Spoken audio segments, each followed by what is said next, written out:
You think it's scary to run into a polar bear, a great white shark, or a lion? Just be thankful you didn't have to meet the things that made those guys look like warm-up acts. Because during the Ice Age, our worst modern predators would have been background noise. For over 2 million years, this planet was ruled by monsters that don't have any real equivalent today. Not bigger lions, not meaner wolves. Whole different leagues of deadly. And recently, deep in the frozen ground, scientists pulled out something that made even Ice Age experts go quiet. We've never found anything like this from the Ice Age. That's not a movie trailer line. That was an actual reaction in the lab when they realized the carcass they were brushing off didn't match any known predator group. Not cat, not bear, not hyena. Something else. Something built purely to turn megafauna into leftovers. Picture this: a mammoth ribcage dug up in Siberia. Every bone is scored with bite marks so wide you could lay your whole hand inside just one. Vertebrae snapped clean in half, like someone got bored and folded a spine for fun. Around it, scattered skeletons of bison and horses, crushed like twigs under a truck. And then it gets worse. In the permafrost nearby, they find a frozen predator body, still wrapped in its own fur and muscle, like nature hit pause mid-attack. Inside the stomach? A half-digested stew of mammoth meat, shattered bone, and clumps of hair from at least 3 different species. It reads less like a meal and more like a crime scene report. You think it's scary walking through the woods at night? Try doing that 30,000 years ago, when something the size of a truck could smell you from a mile away and track every shaky breath you took. Your poor ancestors weren't camping. They were sneaking around on a planet where almost everything bigger than a deer had claws, fangs, or a beak designed to test how crushable your skeleton was. And as if it couldn't get any worse than this, it wasn't just mammals. There were giant, bone-cracking hyenas, birds tall enough to stare you in the eye and slam a beak through your chest, and reptilian throwbacks lurking in rivers that made today's crocodiles look like bath toys. These weren't just big. They were specialized, vicious, and terrifyingly efficient. Luckily for us, they're all extinct, but we still have the evidence they left behind. Kill sites littered with shattered bones, trackways that show panicked herds suddenly stopping, and those nightmare bite marks that prove something out there was the real boss. This is not going to be a cozy tour of mammoths and saber-toothed cats. This is a countdown of the most dangerous, strangest, and most lethal Ice Age killers from across the globe. And at the very end, we'll meet the apex monster that makes everything alive today look tame. Oh boy, you wouldn't want to come across him, even in your nightmares. And that nightmare world all starts with the Ice Age itself. You think it's scary to step outside and see a bear track in the mud? Try living in a time when the entire climate was playing Russian roulette with every creature on Earth. When we say Ice Age, we're not talking about one long, endless winter where everything froze and stayed that way. We're talking about roughly the last 2.6 million years, a stretch of time where the planet kept flipping between deep, frozen glacial periods and warmer breaks in between. Over and over. For predators, that stop-start, freeze-thaw cycle was brutal and perfect. Because if you're going to survive that kind of climate chaos, you either get small and sneaky, or you go big and dangerous. The Ice Age megafauna chose option 2. Massive woolly mammoths, giant bison, rhino-sized ground sloths. These walking buffets forced predators to level up. Bigger bodies held heat better, so cold environments actually pushed some animals toward gigantism. And once you've got prey that size, you need weapons to match. That's where the really weird stuff shows up. Oversized claws that look like they belong on a movie monster. Bone-crushing jaws that could turn a mammoth femur into splinters. Armor, thick fur, insane muscle mass.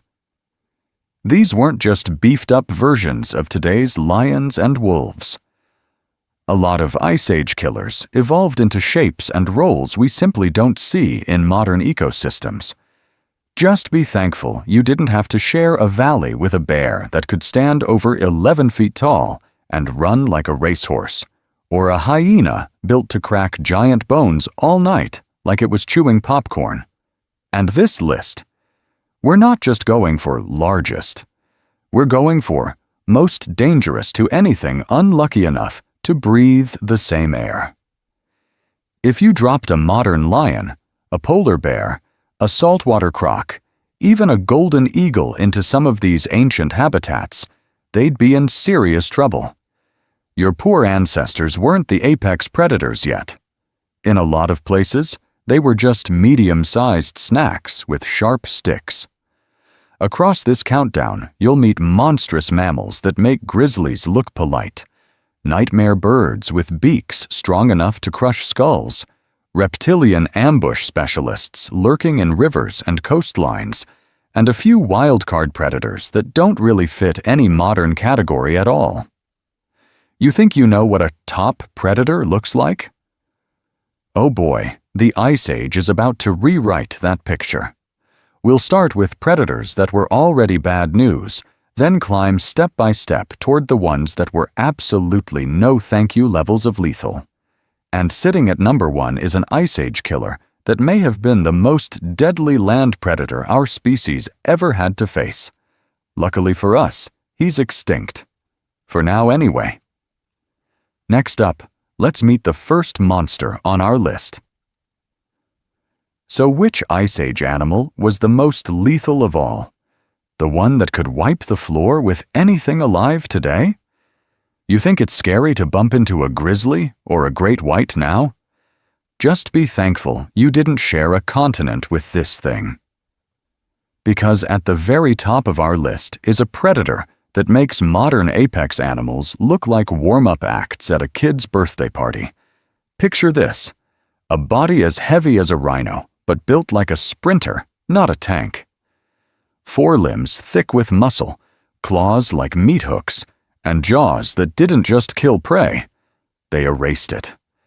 We're talking a bite force that, scaled for size, could snap a full-grown cow in half like a breadstick. One chomp, 2 pieces, no refunds. He wasn't just big, he was savage and efficient. Most large predators today have a trade-off. Cheetahs are fast but fragile. Bears are strong but kind of lumbering. This monster skipped the trade-off memo. Fossils show leg bones shaped for long, ground-eating strides, like a wolf on performance enhancers, paired with shoulders you'd expect on a bulldozer. And there is no real modern equivalent. Imagine a mashup of a grizzly, a tiger, and a crocodile, all rolled into one nightmare package. The raw, shove-you-over power of a bear. The ambush speed and precision of a big cat. The bone-crunching, armor-smashing bite of a giant reptile. You wouldn't want to come across that combo in a well-lit zoo enclosure, let alone on a frozen steppe with nowhere to hide. His hunting style? Not cute. On Ice Age plains packed with mammoths, bison, and giant sloths, this thing turned the landscape into a buffet line. We've found fossil sites where dozens of megafauna bones are piled together, chewed, cracked, and split open for marrow. Bite marks match one type of predator over and over, like a calling card carved into the skeletons. As if it couldn't get any worse than this, some of those same sites also contain human remains. That's right. Your poor ancestors weren't just dodging saber-toothed cats and short-faced bears.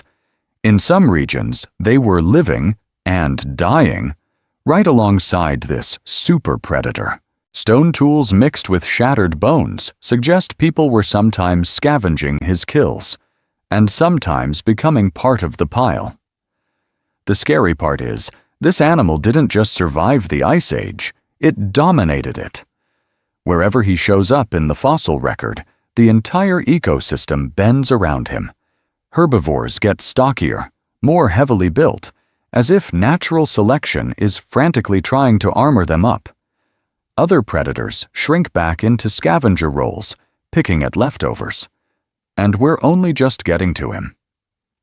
As we climb this countdown, each predator you meet is going to feel worse than the last. Bigger bites, smarter tactics, nastier weapons, until we finally reveal this Ice Age boss and force you to rethink what apex predator even means. Oh boy, you're not ready for number 1. But first, let's warm up with a few killers that were already nightmare fuel. Honorable nightmares, the monsters that didn't even make the list. You think it's scary that we already had an Ice Age final boss lined up? Wait until you meet the creatures that were too dangerous to even qualify. These are the honorable mentions, and the fact they didn't crack the main countdown should make you very nervous about what's still coming. Let's start in the water. Because of course the Ice Age didn't just give you mammoths and cute little woolly rhinos. It gave you river dragons. Picture an Ice Age crocodile stretching over 8 meters long, more than 26 feet of armored, semi-frozen nightmare. Modern saltwater crocs already drag zebras off riverbanks. This guy could have ambushed entire bison. Jaws built to clamp and not let go, teeth like railroad spikes, and a tail that could whip you off your feet before you even realized the water moved. If this 8-meter croc is just an honorable mention, you really don't want to meet number 1 on this list in a dark, glacial valley. Climb out of the river, and you're still not safe, because the land had its own wolf problem. And by wolf problem, we mean a wolf that made modern gray wolves look like nervous huskies. Think of something closer to the dire wolf's meaner cousin. Heavier build, bigger skull, and jaws specialized for bone crushing. This outsized Ice Age wolf could shear through the leg bones of megafauna to get at the marrow, turning your poor ancestors into walking snack packs. He was savage in a pack, too, swarming giant prey, hanging off flanks, and wearing them down with sheer numbers and raw bite force. You think it's scary when you hear a lone wolf howl in the dark today? Try hearing a dozen of these things circling a fire made by people who still hadn't invented metal. And then there were the bullies. Not quite the largest, not always the fastest, but absolutely the last animal you'd want stealing your lunch. Imagine a mustelid, a member of the wolverine family, scaled up to bear-sized proportions. A wolverine today weighs maybe 40 pounds and already scares off wolves. Now give it a body mass closer to a black bear, jaws built to crack frozen carcasses, and claws that say, "This kill is mine now." This bear-sized wolverine-like monster didn't need to be the best hunter. It just walked in, glared at everyone, and took the prize. Luckily for us, you wouldn't want to come across that thing while you were trying to roast mammoth ribs.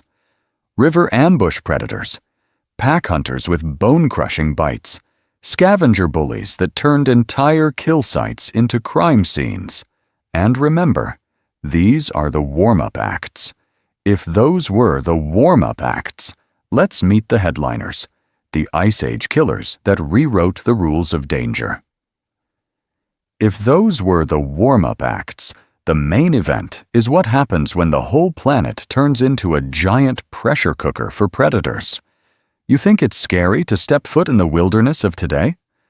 The Ice Age wilderness was like dropping lions and wolves into an all-you-can-eat buffet, then locking the doors. Picture this: endless steppe grasslands loaded with mammoths, giant bison, woolly rhinos, and ground sloths the size of trucks, all crowding into the same relatively mild, resource-rich zones. Massive bodies meant thick skin, slabs of fat, and bones like steel pipes. To survive off that kind of prey, a predator couldn't just be fast or sneaky. He had to be overbuilt. So compare a modern lion to an Ice Age superpredator. A lion has decent canines, good speed, a strong neck, and teamwork. Respectable. But now scale that up. Longer fangs that stuck out of the mouth even when closed. Bodies twice as heavy, riding on pillar legs. Neck muscles so thick they anchored into reinforced skulls, built to wrench open the throats of animals that weighed as much as a small house. Some killers even evolved specialized claws like meat hooks or down-curved beaks that worked like can openers on hide and armor. Your poor ancestors were not dealing with upgraded house cats, and these weren't always just giant versions of things you know today. Some were the last weird chapters of entire lineages that simply ended. Terror birds in the Americas, for example, weren't oversized eagles. They were sprinting, 8-foot-tall axebeaks with no true modern descendants. The short-faced bear wasn't just a big grizzly. He was savage, built like a high-speed bulldozer on stilts from a branch of bears that blinked out. When those lines died, the whole design philosophy of those predators vanished with them. What makes it all worse is that we're not guessing in the dark. We've dug up mammoth bones with saber-shaped punctures in the neck, ribs crushed by bear bites, and bison skeletons surrounded by the same predator's tracks, frozen mid-drama. Some Siberian carcasses are so well preserved, you can see healed claw marks and half-digested last meals. That means scientists can actually reconstruct specific hunts, where the pack hit, where the victim fell, who got the first bite. Luckily for us, the crime scenes are cold. And as if it couldn't get any worse than this, the first animal on our countdown looks almost familiar. Big cat body, powerful shoulders, calm, confident walk. You'd think, oh, it's just a really chunky lion. But hiding in that skull is a weapon so oversized, so ridiculously overbuilt, that by all rights it shouldn't even work. Yet it did. And once you see what those fangs could do, you'll never look at a modern predator the same way again. Smilodon fatalis. You think it's scary to bump into a modern lion on safari? Just be thankful you didn't round a corner in Ice Age North America and see this guy waiting in the bushes. People call it the saber-toothed tiger, but that's wrong on 2 levels. First, it wasn't a tiger at all. It was its own specialized branch of big cat. Second, tiger sounds too normal. This thing was a walking executioner. In its mouth were upper canines up to 18-20 centimeters long, about 7 to 8 inches. That's steak knife length, growing out of its face. And the body behind those fangs? Oh boy. Forget the sleek cheetah build. Smilodon was built like a powerlifter. Stocky frame, barrel chest, insanely thick neck, and forelimbs that look like someone hit max stats on the biceps slider. Its tail was relatively short, more like a bobcat than a lion, which tells you something important. This wasn't a long-distance sprinter. It was a grappler. He was savage up close. At up to 300 kilos, around 660 pounds, Smilodon could outweigh most modern lions by a serious margin. You're worried about a 400-pound lion charging you? Picture an extra 200 pounds of cat, all of it tuned for close-quarters violence. Its bite force wasn't the strongest ever, but it didn't need to be. Those long, flat canines weren't clumsy swords. They were surgical tools. So how did it actually hunt? That's where places like the La Brea tar pits spill the secrets. We find dozens of Smilodon skeletons piled around trapped mammoths, bison, and giant camels. The picture scientists get is an ambush specialist. Smilodon likely waited in cover near game trails, then exploded out at close range, slamming into big herbivores from the side. Those massive forelimbs acted like grappling hooks, hauling prey off balance and pinning them to the ground. Once the victim was restrained, that's when the fangs went to work. Instead of crushing, Smilodon probably opened its jaws nearly 120 degrees and drove those sabers into soft targets, the throat to slice carotid arteries and jugulars, or the belly to puncture organs. Quick, precise, deadly. Not a messy brawler, more like a four-legged assassin. And your poor ancestors had to live with this thing. Early humans and Smilodon overlapped in the Americas. You wouldn't want to come across a fresh Smilodon kill site, because that meant the cat was probably still close, guarding its prize. Even small hunting parties with spears were in danger. One misstep into an ambush zone, one moment of not watching the tall grass, and the last thing you'd ever feel would be 300 kilos of muscle hitting you from the side. Luckily for us, Smilodon is long extinct, because as if it couldn't get any worse than this feline nightmare, the Ice Age still had predators that made even saber-tooths look almost manageable. Inside the kill.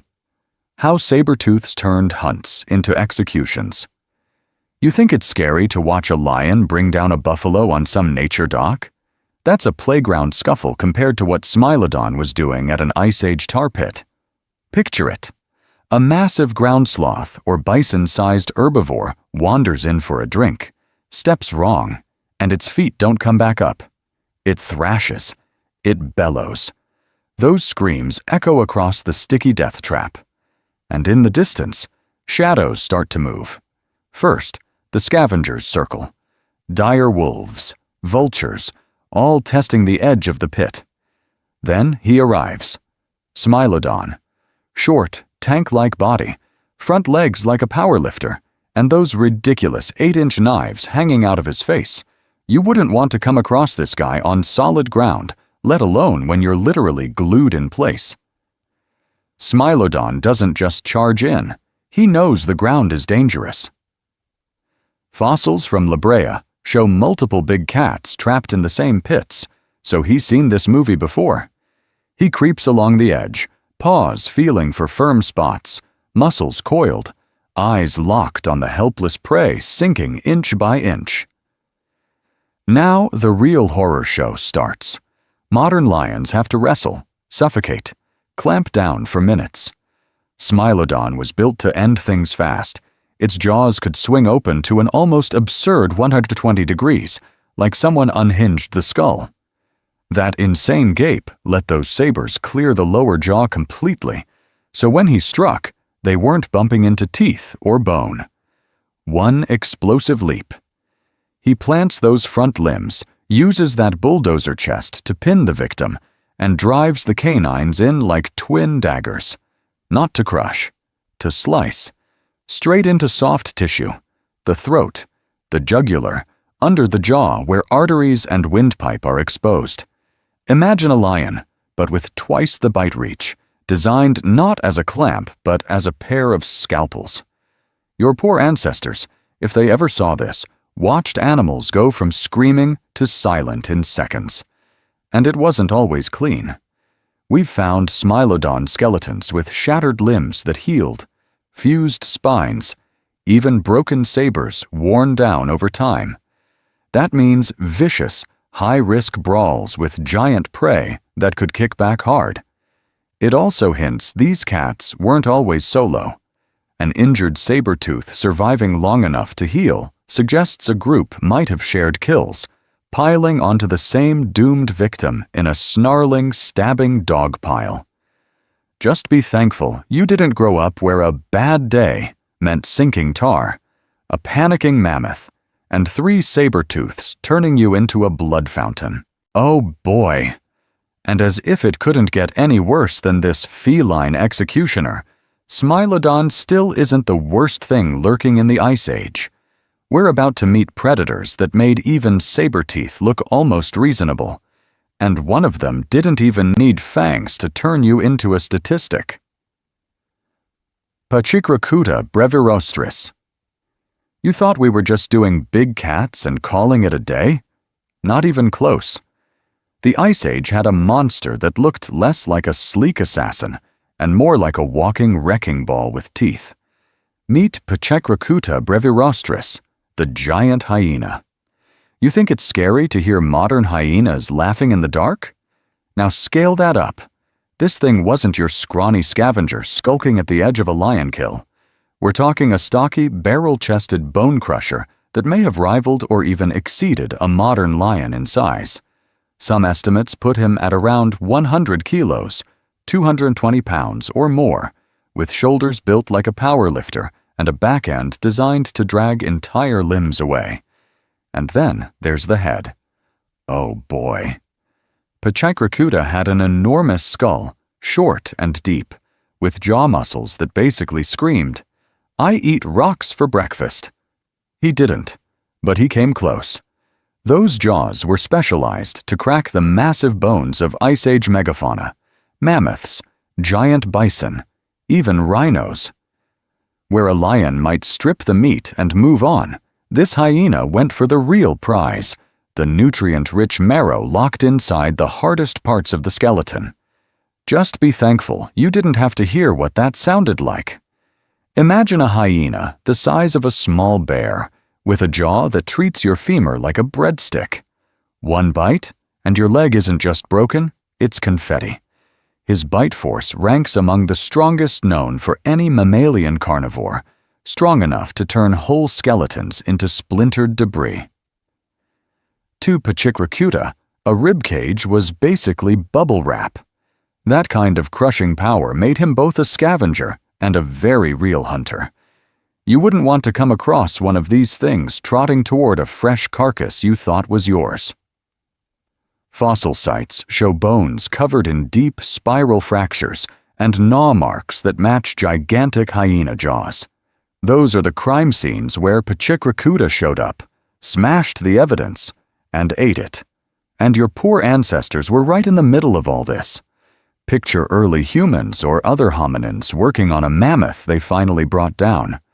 They've got stone tools, fire, a plan. Then, out of the dark, comes this hulking hyena, shoulders nearly up to your chest, laughing like a maniac. Who do you think keeps the kill? There's a good chance these beasts bullied humans away from their hard-earned meat, leaving behind the gnawed, shattered bones archaeologists dig up today. Luckily for us, Pachycracuta is extinct, because as if it couldn't get any worse than this bone-munching nightmare, he's still not the top predator on our list. We're heading toward killers that didn't just crush bones, they rewrote what apex even means. If you think a single Pachycracuta charging at you is bad, wait until you step into his house. A fossil hyena den is what happens when a crime scene and a landfill have a baby. Picture a cave floor carpeted in bones. Not a neat skeleton here and there, but chaotic drifts of shattered pieces. Antelope legs, horse ribs, bison vertebrae, even juvenile mammoths and rhinos. All jumbled together, all cracked open like someone went at them with a sledgehammer. You think it's scary walking into a modern lion kill site? This looks like the aftermath of a medieval torture dungeon. And the wild part? The damage matches. Over and over. Same style of crushing, same angles, same spiral fractures where the bone has been twisted and popped to get at the marrow. It's like Pachycracuta signed every snack with his dental fingerprint. That's where the CSI part kicks in. Paleontologists literally measure bite radius on these bones, lining up the spacing of tooth pits and gouges. They map fracture patterns, checking how the bone snapped, whether it exploded under pressure or sheared along the shaft. They even study tiny tooth scoring, those parallel scrape lines where the enamel dragged across the surface. When they line it all up, the match screams one thing: giant bone-crushing hyena did this. Modern spotted hyenas leave a certain pattern. Pachycracuta's is the same style, just supersized and even more vicious. Bigger pits, deeper crushing. Limbs snapped in places where it takes ridiculous force. Your poor ancestors weren't just up against a scavenger. They were dealing with a four-legged bone press. And here's the twist. For a long time, people thought these monsters mostly cleaned up leftovers. But some limb bones tell a darker story. You get damage in attack positions, bite marks high on the legs, near joints and tendons, where a predator grabs living prey to bring it down. Juvenile mammoth legs with crushing at the ankle. Bison femurs chewed at angles that only make sense if the animal was still kicking when the first bite landed. Just be thankful you didn't have to watch that hunt in person. They weren't picky about species either. In a few infamous sites, mixed into the animal remains, you find hominin bones. Early human relatives with the same tooth pits, the same spiral fractures, the same marrow-sucking damage. Were we targeted prey, or unlucky bystanders who got too close to a carcass? Either way, you wouldn't want to come across a hungry Pachyrhinocuta pack while you were trying to drag home a mammoth steak. Luckily for us, those caves are silent now. Just fossil basements full of broken bones and bad memories. And as if it couldn't get any worse than this underground horror show, Pachyrhinocuta wasn't the only thing decorating Ice Age caves. Oh boy. If a bone-crushing hyena den looks like a horror movie basement, wait until you see what the bears were doing. Arctodus simus. If you thought caves full of bone-crushing hyenas were bad, step outside. Because stomping across the open Ice Age plains was something even bigger, even bolder, and way more dangerous. Arctodus, the short-faced bear. You think it's scary to bump into a modern grizzly on a hiking trail? Your poor ancestors had a bear that could literally look into a second-story window.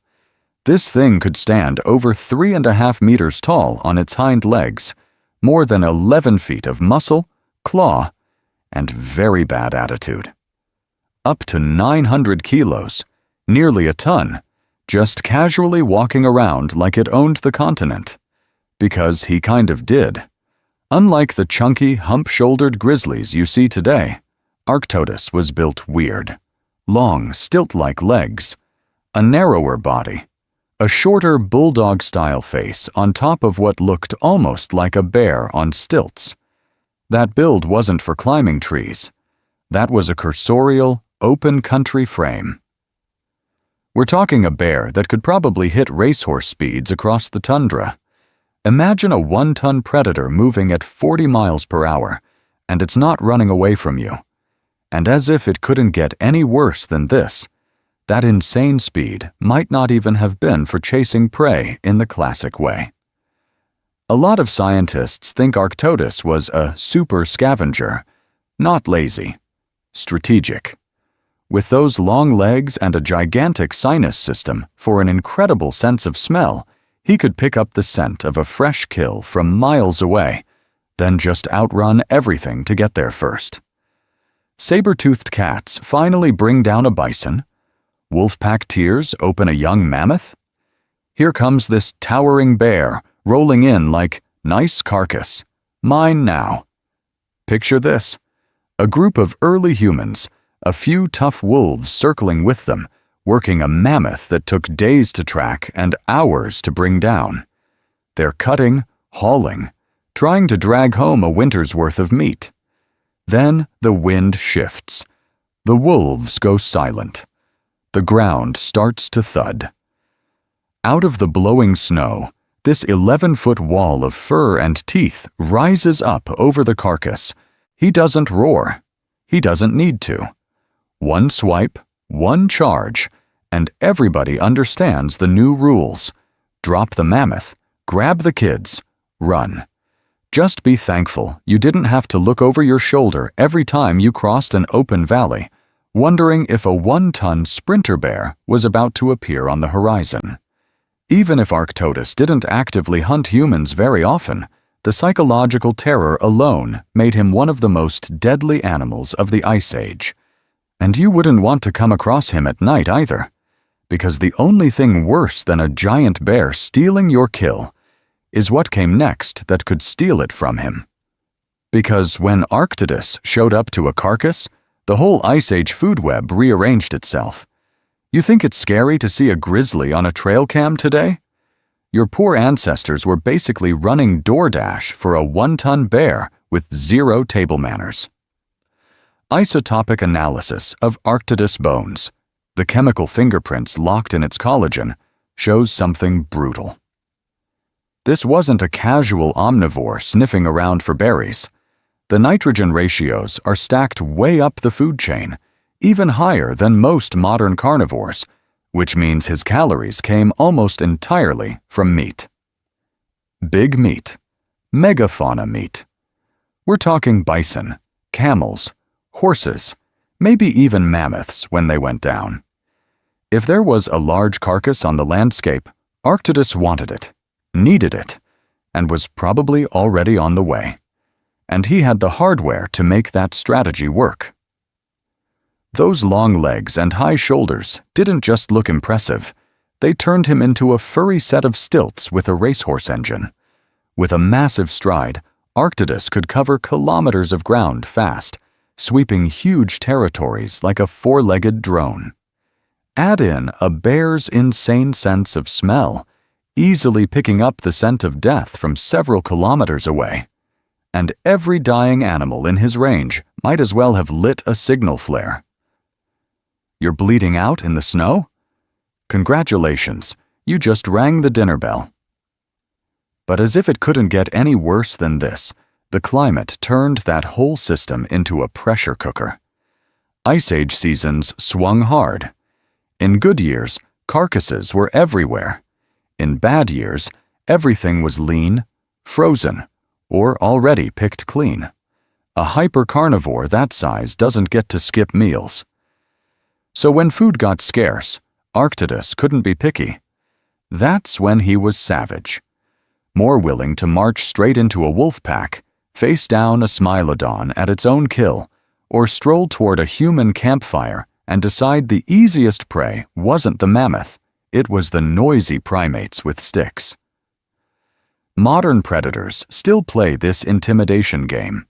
Polar bears stroll up and steal seals from smaller hunters. Lions muscle hyenas off fresh kills. Now scale that up to something that could probably knock over a bison with one swipe and crack ribs just by falling on you. Just be thankful you didn't have to watch a short-faced bear step into the circle, rear up to 11 feet, and silently ask every other predator, "You done with that?"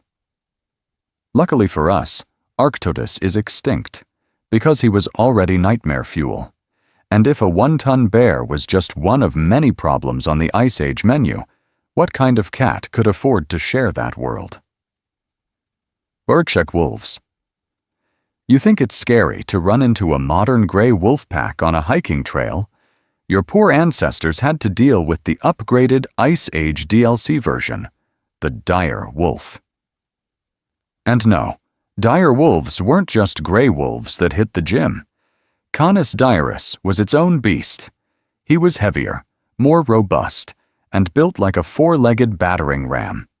Thick skull, massive jaws, deep chest, and a neck that looked like it skipped leg day because it was too busy bench-pressing bison. Where modern wolves are sleek long-distance runners, dire wolves were low-slung grapplers designed to latch on and not let go.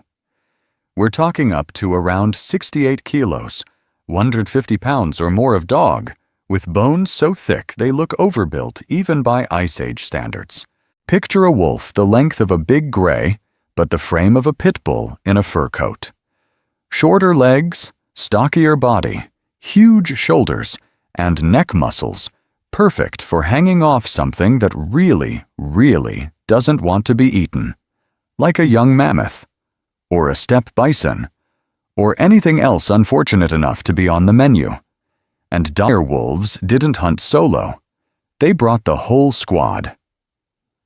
One of the best windows into their world is the La Brea tar pits in Los Angeles. Dozens upon dozens of dire wolves died there together, pulled in while trying to mob trapped prey. That mass grave isn't random. It screams pack behavior.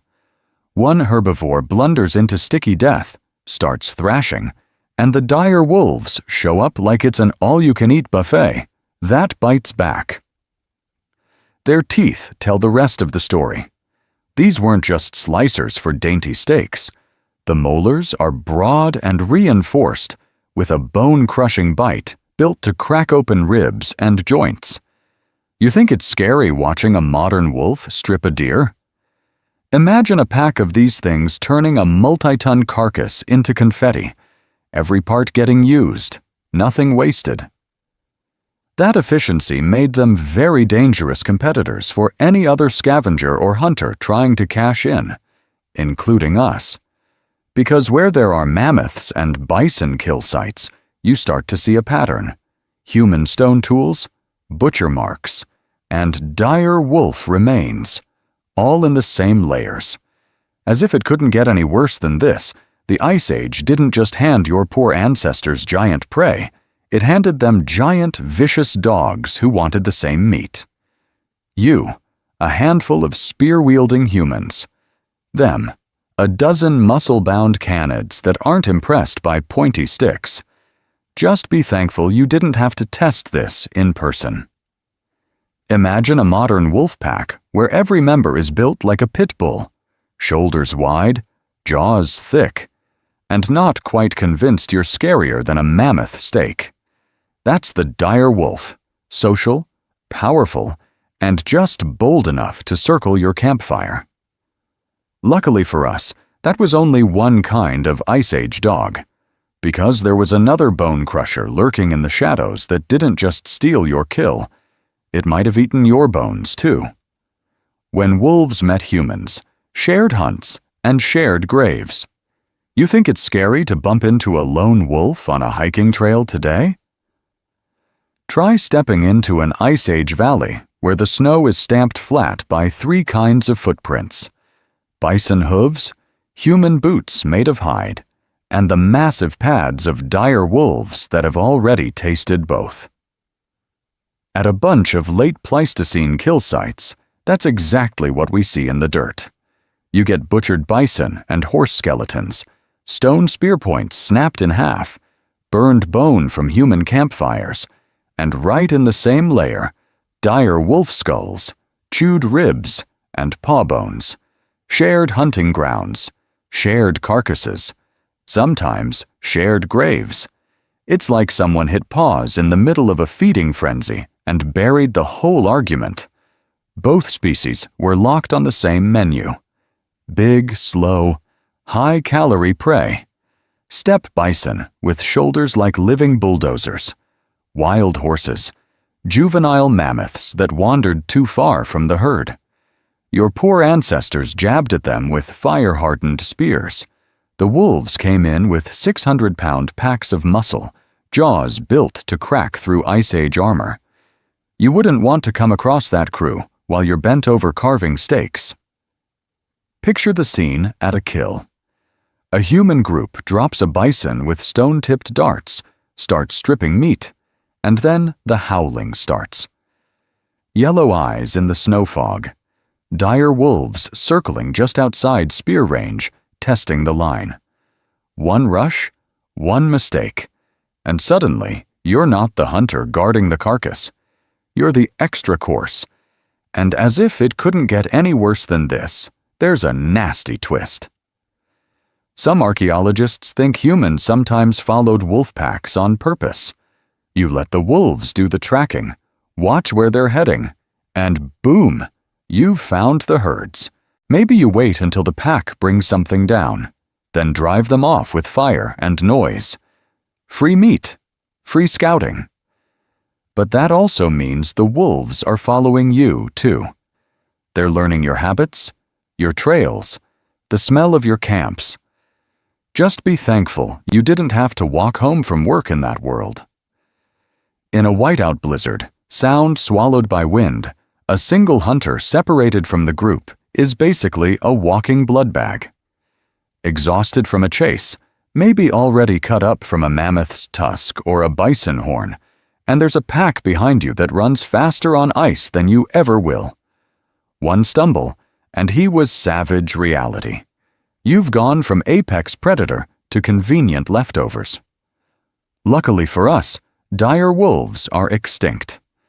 But the Ice Age didn't just unleash carnivores, it armed the plant eaters too. And just when you think packs of super wolves are bad, the Ice Age also armed its herbivores with weapons sharp enough to gut a lion. And sometimes they did.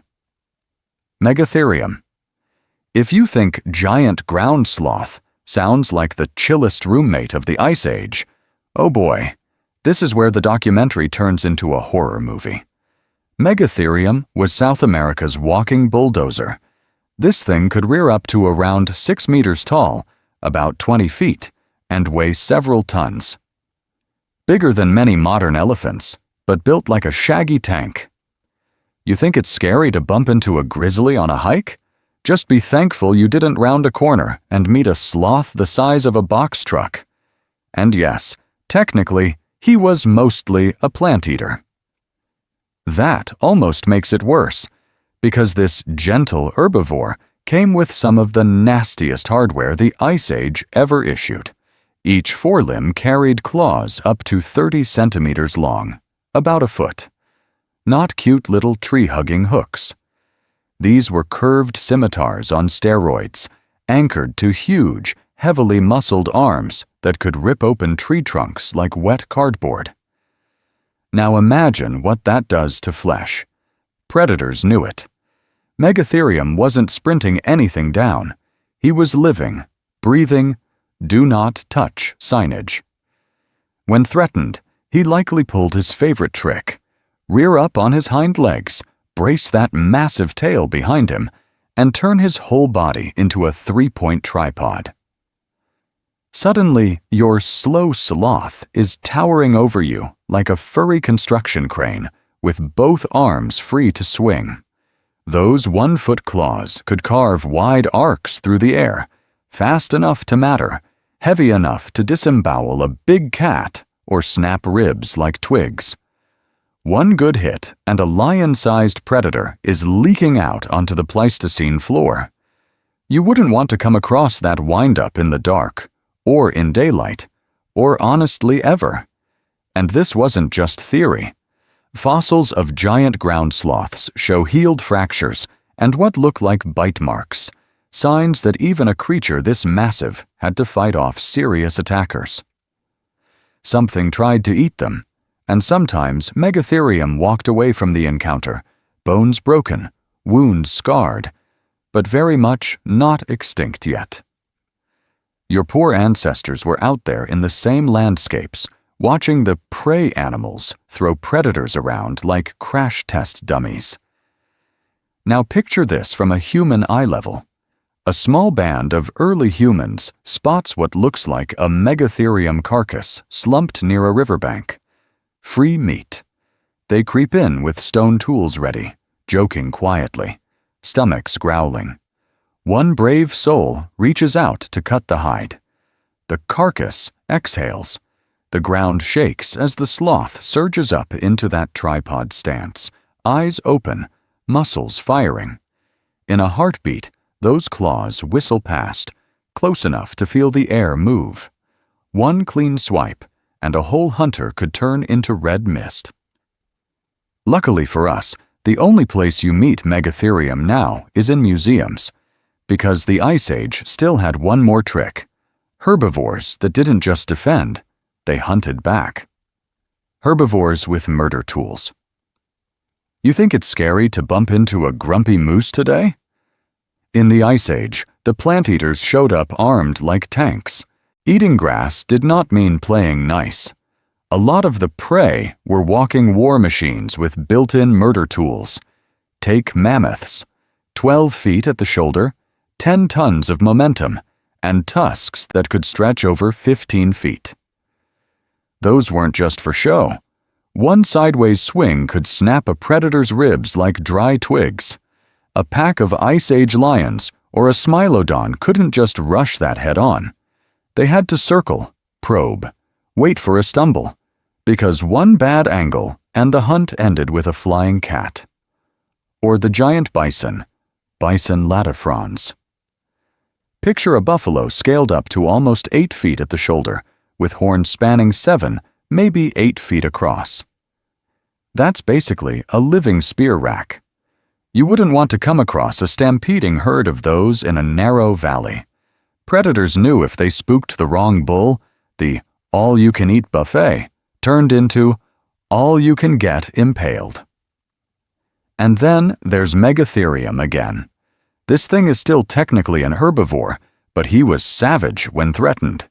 Giant ground sloth, 4, maybe 5 tons, with claws up to a foot long. Predators had to treat him like a boss fight. They'd try to hit from behind, go for the hamstrings, anything to avoid that front end. Now imagine a smilodon that gets cocky. He creeps in, fangs ready, thinking this slow sloth is easy prey. He misjudges the reach by a meter. Megatherium rears up, that massive torso lifting like a hydraulic lift, and swings. One chest-level swipe. Those claws tear through muscle, ribs, maybe even slice a lung in half. Smilodon hits the ground already dying, hunt over, career over, everything over in a single, bloody arc. Just be thankful you didn't have to gamble your life on every pounce the way he did. Predators in this world hunted with a calculator in their heads. Every charge came with a price tag. Broken leg, punctured lung, shattered spine. Enough bad hunts and even the largest carnivore ended up scavenging or starving. And your poor ancestors, they stepped into that arena with stone tips and hope. Wound a mammoth, get too close, and you're paced under 10 tons of trampling panic. Miss your throw at a giant bison, and that horned freight train could flip you into the air like a rag doll. Even a defensive Megatherium could grab, rake, and open a human from collarbone to hip. Every hunt was a life-or-death gamble before the predators even smelled the blood. Luckily for us, the only thing we hunt now is supermarket discounts. Because as if it couldn't get any worse than this, some Ice Age birds took one look at this chaos and said, "Yeah, we're the apex now." And if the prey could kill you, imagine what the birds were doing when they decided to become apex predators. So far, the Ice Age highlight reel has been one long mammal beatdown. You've had saber-toothed cats turning jugulars into water fountains, bone-crushing hyenas turning skeletons into gravel, giant bears that could body slam a pickup truck, and herbivores so armed they looked like walking medieval weapon racks. Your poor ancestors were basically running a daily obstacle course where everything either gored you, mauled you, or trampled you. You think it's scary to hike with the chance of maybe meeting a black bear. Back then, the easy option was getting chased by something with only 2 horns instead of a full rack of spikes. But that's actually all we have for the big mammal bruisers in this round. The rest of these bad boys? They come with beaks, talons, and cold-blooded patience. We're leaving fur behind and stepping into the age of feathered nightmares. Because in some places, the apex predator wasn't a cat, or a bear, or even a hyena. It was a bird. A bird that didn't sing. A bird that didn't soar gracefully over sunsets. A bird that ran you down like a sprinting ostrich with anger issues and then used its face as a battle axe. Terror birds. That's the real name we gave them, and for once, the scientists didn't oversell it. These giant, mostly flightless birds in the Americas were over 8 feet tall, some with skulls the size of a grizzly's and hooked beaks built to crush bone. Titanus wallery, for example, could look a grown man in the eye without even stretching, then bring that beak down like a guillotine. Just be thankful you didn't have to watch one of these things test its bite on you. Fossil skulls show reinforced areas for massive neck muscles, so he wasn't just pecking politely. He was savage. The attack strategy: sprint, slam, and either crush the skull of his prey or hack chunks off with repeated blows, like a very angry, very fast jackhammer. Pattern interrupt for your brain. Think about your last encounter with a bird. Maybe a pigeon stealing fries. Maybe a duck giving you attitude at the park.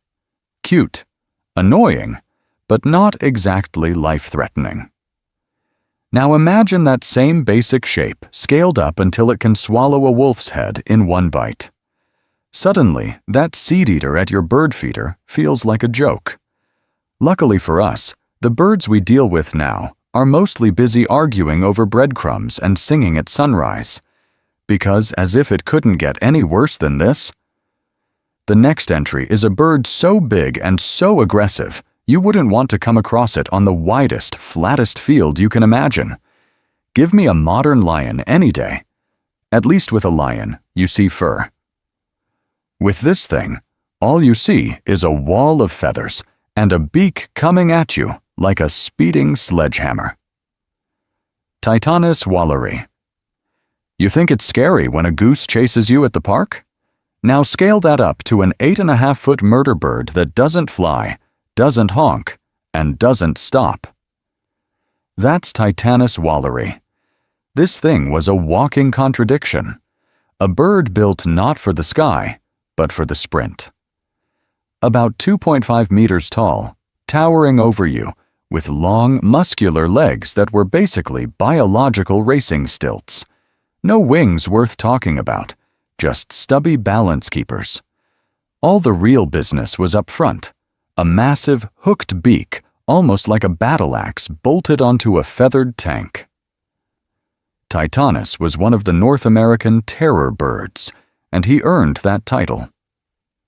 Picture an ostrich, strip away the goofy face, then swap in the head of an eagle and the attitude of a velociraptor. Oh boy, you wouldn't want to come across that silhouette running full tilt across open ground. He wasn't gliding silently through the air. He was sprinting you down. Scientists think Titanus hunted like a land shark. Rapid pursuit over open plains, legs pumping, head low, eyes locked. Instead of claws or fangs, he used that beak like a hatchet. One precise downward strike aimed at a skull, a neck, or straight into the spine. The force?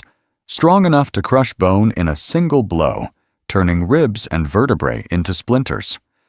Modern eagles can crack turtle shells and rip into bone with a fraction of that size.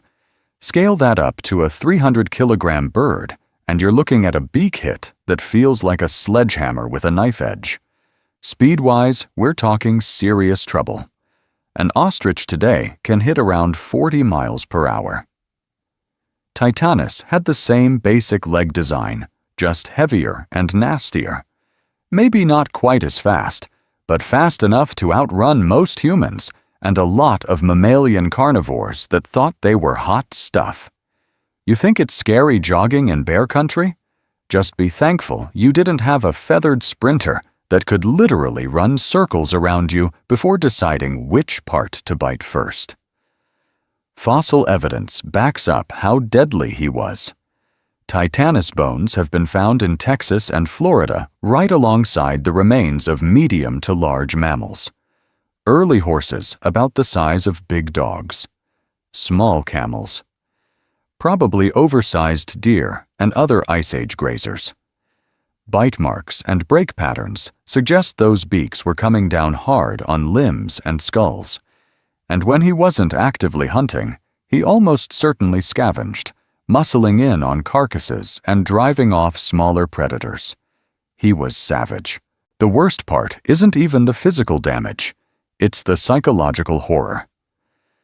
A giant bird, no roar, no growl, no warning, just the thudding drum of those feet getting closer over the grass, then a shadow, then silence. Your poor ancestors didn't just have to worry about saber-toothed cats. They had to watch the horizon for sprinting feathered guillotines. Luckily for us, Titanus is long extinct, because as if it couldn't get any worse than this, the next killer didn't just run you down. It could smell your fear from miles away and turn your bones into chew toys. Beaks, brains, and broken bones. Inside a terror bird attack. You think it's scary to hear a lion roar at night? Try hearing nothing, just the thump of 8-foot footsteps closing in behind you. Titanus didn't warn you, he just went to work. Picture an Ice Age savanna at dawn.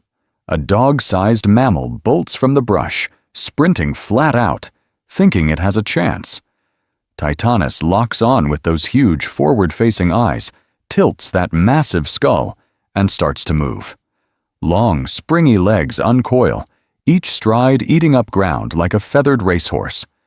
30, maybe 40 miles an hour in short bursts, and the gap closes fast. Your poor ancestors wouldn't even have time to scream. This wasn't a clumsy ostrich. Titanus ran you down, then shifted gears into execution mode. Instead of leaping to grapple like a big cat, it veered just off the prey's flank, planted one foot, and snapped that neck and head forward. The beak came down in a brutal, downward, axe-like strike, aimed right at the skull or the back of the neck. One clean connection, and that was lights out. The scary part is how often it could repeat that. Titanus had a thick, S-shaped neck packed with muscle, like a biological sledgehammer handle.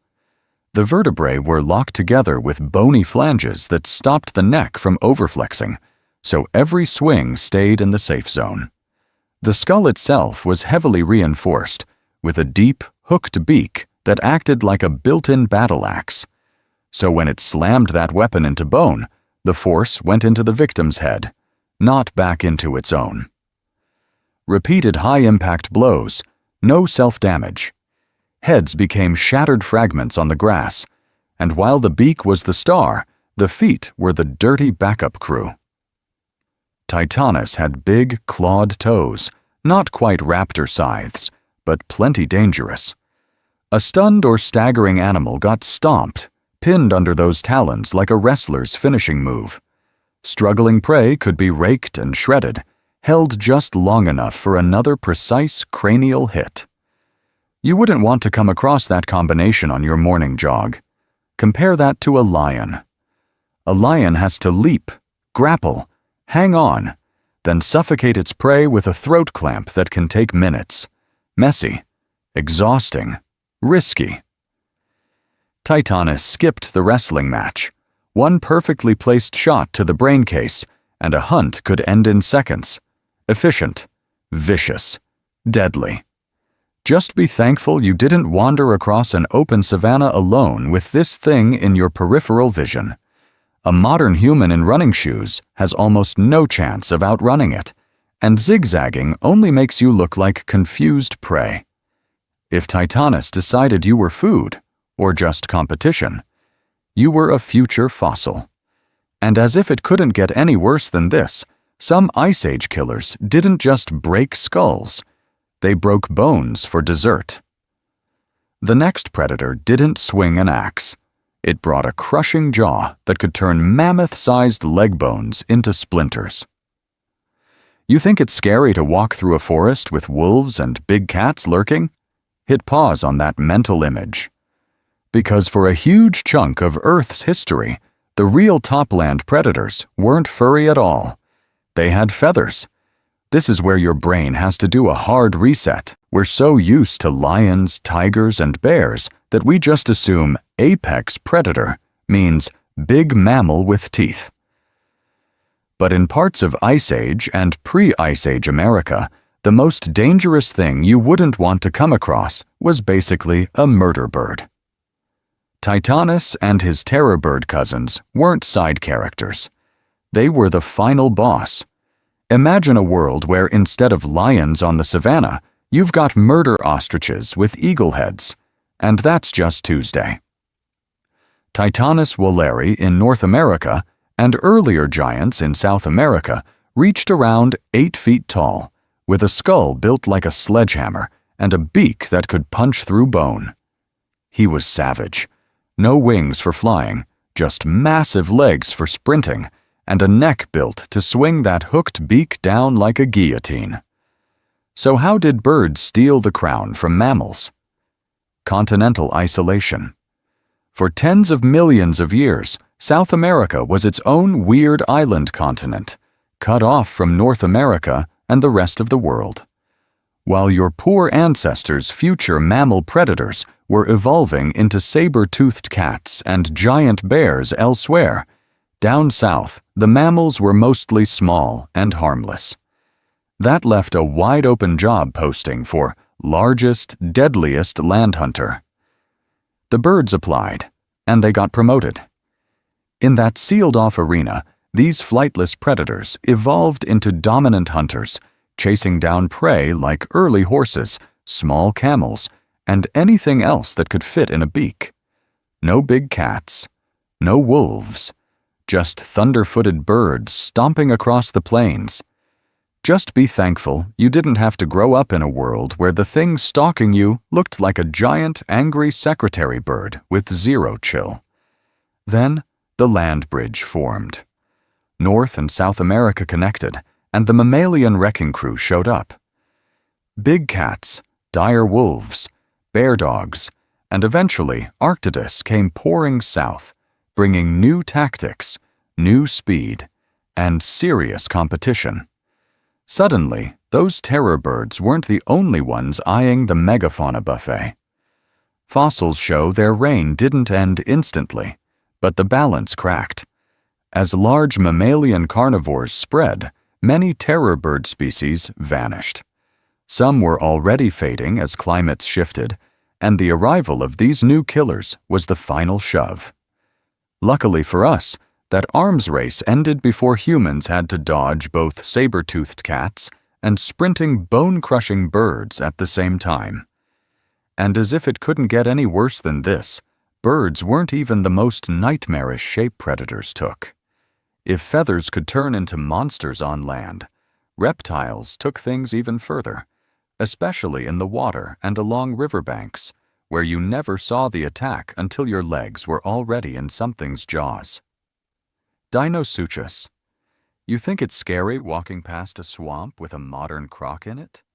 Just be thankful you didn't live in a world where the river itself could stand up and eat you. The order of Crocodilia today gives you Nile crocs and saltwater crocs, 16 to maybe 20 feet, a very bad time. Dinosuchus was the supersized nightmare DLC version, up to 10 meters long, around 33 feet, and weighing several tons. He dwarfed the largest saltwater crocodiles alive today. Picture a reptile as long as a city bus, with a back like armored railroad tracks, and a head almost as big as you. Technically, Dinosuchus lived before the classic Ice Age, back in the late Cretaceous. But his kind didn't just vanish when the weather cooled. His lineage and other giant crocs carried the same blueprint into cooler periods: low profile, cold-blooded, and endlessly patient. Reptilian ambush predators were a constant nightmare from dinosaur times all the way into the age of mammoths and your poor ancestors. Dinosuchus hunted the way crocs still do, just turned up to 11. He'd lurk in rivers, estuaries, and coastal swamps, barely a bump on the water. Hours, days, waiting. Anything that came to drink or cross the shallows instantly became potential prey. Hadrosaurs, armored dinosaurs, giant turtles, early mammals unlucky enough to wander too close. You wouldn't want to come across that shoreline on a hot day. And when he moved, it was an explosion. 1 second, peaceful water. The next, a 5 to 6 foot long set of jaws snapping shut like a bear trap from hell. Bite force estimates for Dinosuchus hit several tons of pressure, rivaling or beating modern crocs, enough to crush bone, punch through armor, and rip off limbs in a single, horrifying motion. He didn't just bite you, he edited you out of existence. Now imagine that same style of attack scaled into cooler, Ice Age river systems. Mammoths, giant bison, maybe even early hominins coming down to drink. The bank looks safe. The water is calm. A mammoth calf steps a little closer, testing the mud. The adults crowd in behind it, trunks dipping, steam rising from their fur in the cold air. Then the river erupts. A wall of scales and teeth slams upward, jaws clamping around a leg thicker than your torso. There's a crack, like a tree snapping in a storm. The mammoth screams, the herd scatters, and the water becomes a churning, bloody whirlpool as the croc spins, dragging several tons of thrashing meat under in one brutal death roll. Oh boy, luckily for us, the truly giant versions are long extinct. But crocs are survivors, and that ambush blueprint didn't go anywhere. And as if it couldn't get any worse than this, some reptiles didn't just wait at the water's edge. They turned the entire ocean into a kill zone. Ambush masters. Why ancient crocs were perfect edge predators. You think it's scary walking past a modern swamp with one salty croc lurking under the surface. Try the Ice Age, where the cold didn't kill the wetlands. It concentrated life around them. In a frozen landscape, rivers, lakes, and boggy floodplains were liquid gold. Everything needed them. Mammoths, bison, giant ground sloths, and your poor ancestors all funneled into the same narrow drinking spots. That turned water into a dangerous choke point. Trails, game paths, and human camp routes all bent toward the same crossings. When the herds migrated seasonally, they didn't get to choose a new river every year. They followed the same valleys, the same fords, the same shallow bends, which meant the predators learned the schedule, and some of the most vicious weren't fuzzy or friendly looking. They were armored, low-slung, and waiting. Cold-tolerant crocodilians didn't have to patrol miles of shoreline. They just had to stake out the Ice Age equivalent of a toll bridge. Picture a broad, sluggish river, skinned with morning ice, meltwater steaming in the low sun. A line of woolly mammoths inches toward a traditional crossing, calves squeezed into the middle. Early humans shadow them, hoping to bring one down with stone-tipped spears. Nobody's thinking about what's underneath. Beneath that dark water, a giant croc is already in position. He's been there since before dawn, half buried in mud, body cooled to match the river, waiting for vibrations. Those bumpy scales along his jaw? Not decoration. They're pressure sensors that can feel the tiniest ripple from a hoof or a human footstep, even in murky, half-frozen water. You step in, he sees you without ever opening his eyes, and when he does open them, you don't want to be there. Crocs are built for low light. Their night vision turns dusk into daytime. Add a stealthy approach from below, barely awake on the surface, and you get the perfect ambush package. From the bank, the river looks calm. From underneath, you're already classified as prey. One lunge, that's all it takes. A 2,000-pound predator rockets straight up, jaws snapping around a leg, a hip, or a mammoth calf's entire head. For humans fetching water, there's no dramatic wrestling match. 1 second you're filling a skin, the next you're gone, dragged under in a choking burst of bubbles and blood. Your friends see the splash, maybe a hand, and then nothing. No rescue party, no second chance. Just be thankful you didn't have to bathe, wash clothes, and drink from the same croc-infested river. Your poor ancestors did that every day, knowing something might explode out of the water at any moment. And as if it couldn't get any worse than this, if the water wasn't safe, the sky wasn't either, because some Ice Age birds turned into flying guillotines. Haast's eagle. If the river could kill you, the sky could finish the job. You think it's scary looking up and only worrying about seagulls stealing your fries? In Ice Age New Zealand, you looked up and wondered if the next shadow meant instant game over. Meet Haast's eagle, the sky-born assassin of the South. This wasn't some oversized hawk. This was the largest eagle he ever had to share the planet with. Wingspan? Up to 3 meters, about 10 feet from tip to tip. That's like a flying dining table coming straight at your face.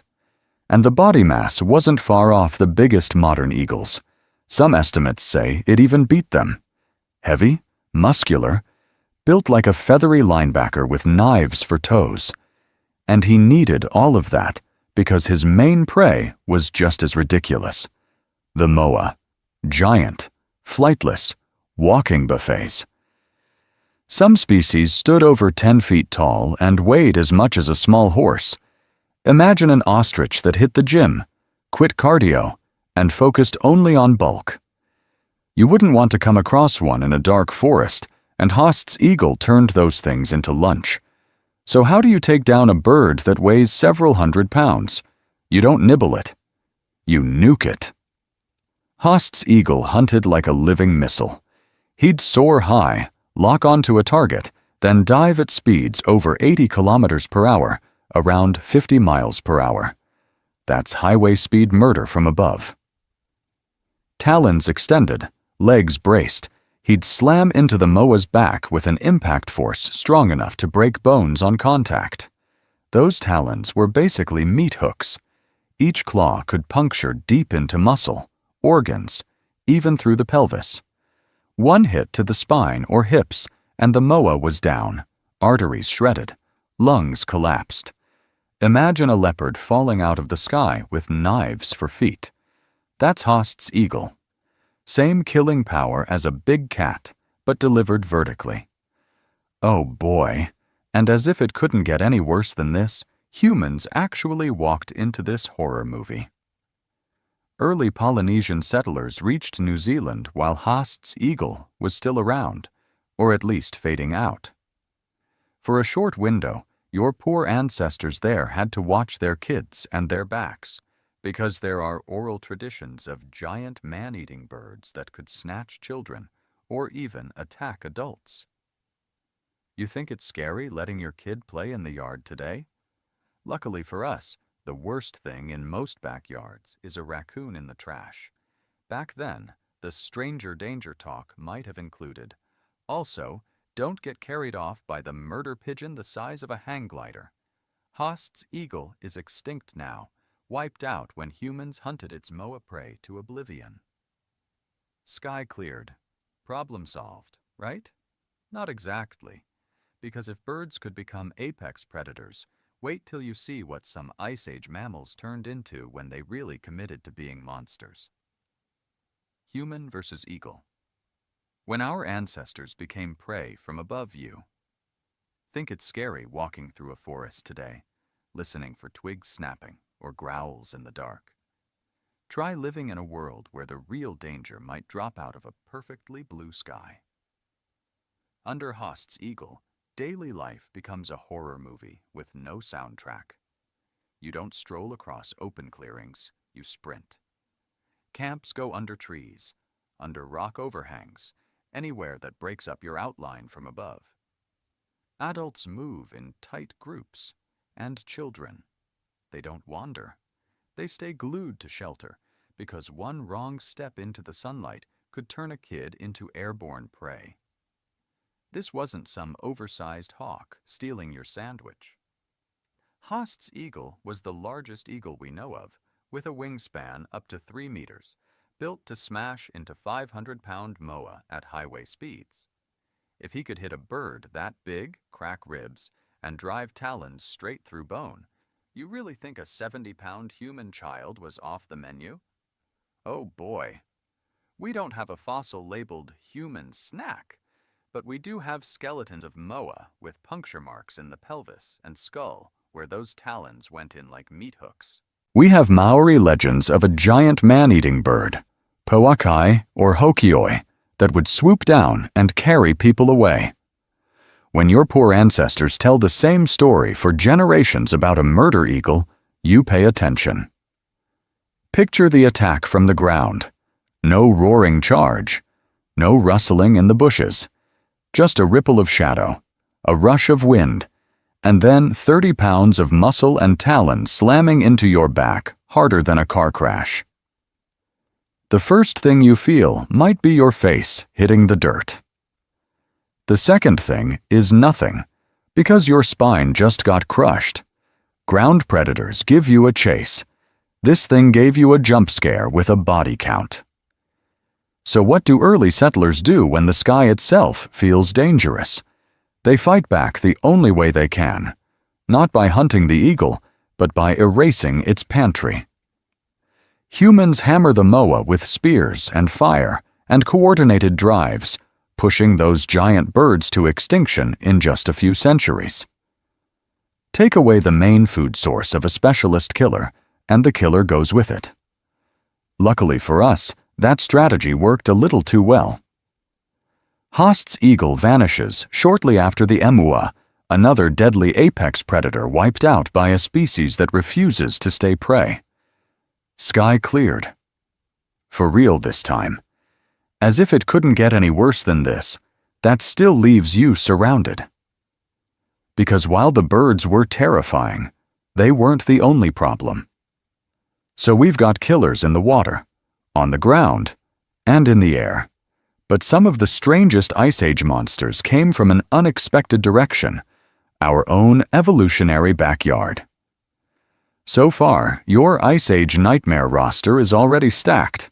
We've had giant cats with steak knives for teeth, bears built like forklifts, wolf packs on steroids, plus birds and crocs that turned land and water into kill zones. You think it's scary to bump into a modern grizzly? Your poor ancestors were running a full predator gauntlet. But evolution wasn't done being weird. Not even close. Because as if it couldn't get any worse than this, some of the most dangerous extinct hunters didn't come from normal carnivores at all. They came from the family branches that, today, give you koalas, opossums, and kangaroos. The cute stuff. The roadkill. The, look at his little pouch crowd. Ice Age Australia and South America were basically alternate DLC maps for evolution. Isolated continents, strange climates, and no big placental cats or wolves to take the top job. So nature did what nature always does. It promoted whoever was left into apex predator status. And oh boy, did it get creative. If you think kangaroos are weird now, wait until you meet their Ice Age neighbors that came with built-in bone armor and saber teeth.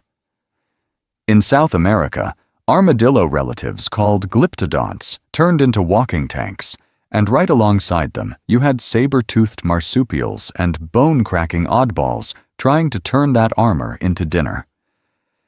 We've dug up fossils with bite marks punched straight into shells that were basically living car hoods. Something out there was not taking no for an answer. These weren't just knockoff versions of lions and hyenas. A lot of these predators have no real modern equivalent. You can't point at a zoo animal and say, yeah, it was like that but bigger. Their skulls, their teeth, even the way their joints lock together all scream, this was a one-off experiment. We've literally never found anything quite like some of these designs anywhere else in the fossil record. And that's what makes them so deadly interesting. You're not just dealing with size or speed anymore, you're dealing with totally alien hunting strategies. Climbers that hunted like leopards but weren't cats. Pouch-bearing bone crushers.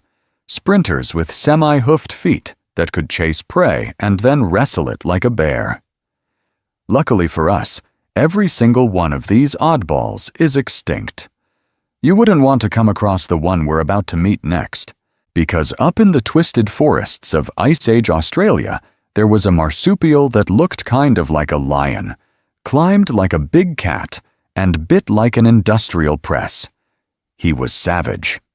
This marsupial lion could haul himself into trees, wait above game trails, then drop down in an ambush from the branches. And when those jaws closed, they were strong enough to crush straight through bone and even armor. You've seen big cats. You've seen bears. Now get ready for a predator that breaks every rule, the tree-climbing bone crusher from the pouch side of the family. Thylacoleo. You think it's scary walking through the Australian bush today, watching out for snakes and spiders. Just be thankful you didn't have a tree above you hiding a 200-pound marsupial lion with murder scissors for teeth. Thylacoleo carnifex was roughly the size of a modern lion, but he was built like something designed by a committee of nightmares. Stocky, barrel-chested body, massive, overbuilt shoulders, forelimbs so thick and powerful they look like they belong on a wrestler, not a cat. And then this relatively short, bulldog-like face at the front, as if it couldn't get any worse than this. You're expecting saber fangs? Nope. The canines are tiny. The real weapons are farther back. Instead of classic cat teeth, Thylacoleo had these insane enlarged premolars, giant vertical blades that lock together like shears. When he bit down, those teeth didn't just puncture, they slid past each other in a scissor motion, slicing flesh, tendons, and even bone. Imagine a lion whose mouth is basically a bone-cutting tool from a butcher shop. Bite force? Oh boy. Relative to his size, this thing ranks among the strongest biting mammals we've ever found. Some estimates put his bite force higher than big cats and right up there with hyenas, but focused into those razor-edged premolars. One crushing snap, and a limb could be half severed. You wouldn't want to come across that in the dark, or in broad daylight for that matter. And he wasn't just a ground charger. The skeleton screams climber. Rotating wrists, powerful, grasping paws, and retractable claws that look perfect for hooking into bark. Fossil forelimbs show muscle attachments built for pulling his own weight straight up a trunk. Even the tail seems to have helped brace him like a tripod when he reared up. On rock walls in Australia, there are strange claw marks high off the ground that many researchers think came from Thylacoleo. Picture him hauling himself into a tree, settling on a branch above a game trail, and just waiting. Below him, giant kangaroos, lumbering diprotodons the size of a small car, all just walking targets. Then, drop, slam, bite. Those scissor jaws close, and the hunt is basically over before the victim even knows what hit it. And your poor ancestors might have seen this play out in real time. Early Australians shared the continent with this vicious ambush predator. Some Aboriginal rock art shows stocky, big-headed beasts with huge claws that look suspiciously like Thylacoleo. Imagine sitting by a fire, telling stories of a silent killer that lives in the trees and falls from the sky.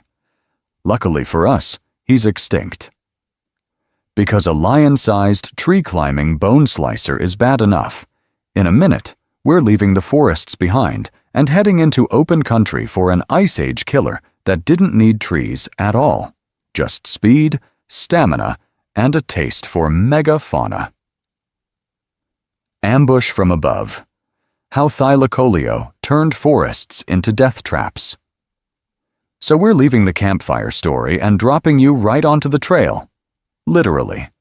Because if you think it's scary to walk through a modern forest with a few leopards around, try an Ice Age Australia where the lion-sized thing hunting you didn't roar.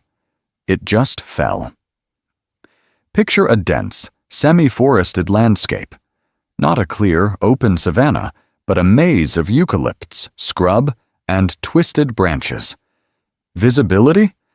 Maybe 20, 30 feet if you're lucky. The air is still.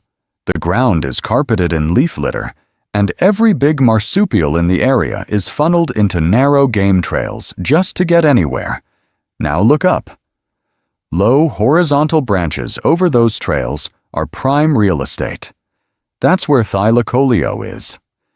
Stocky body pressed flat along the limb, tail braced like a third leg, those massive forelimbs hugging the bark. He's not pacing. He's not panting. He's waiting. Think more crocodile with claws than cat with whiskers. A diprotodon-sized herbivore lumbers underneath, or maybe a giant kangaroo, each step sending tiny vibrations through the soil and trunk. Thylacoleo doesn't need to see far. He can feel and hear the rhythm of those footfalls through the branch. 1, 2, 3. Perfect distance. Then he drops. No warning growl. No cinematic roar. Just a sudden crushing impact from above as 100+ kilos of muscle and bone slicer slam onto your back. You wouldn't want to come across that in the dark, or in daylight, or ever. Those forelimbs were built for grappling. Short, insanely powerful, with a semi-opposable thumb ending in a hooked switchblade claw. Once that thing sinks in, it's like being locked in a car crusher.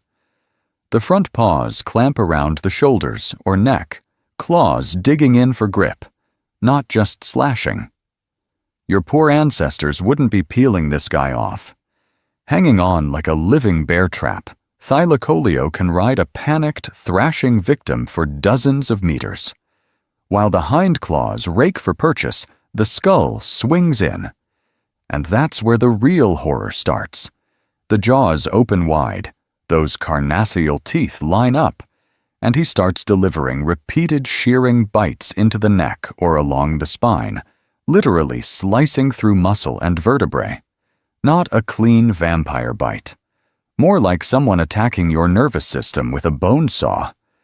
You think it's scary when a horror movie does a jump scare from behind the couch?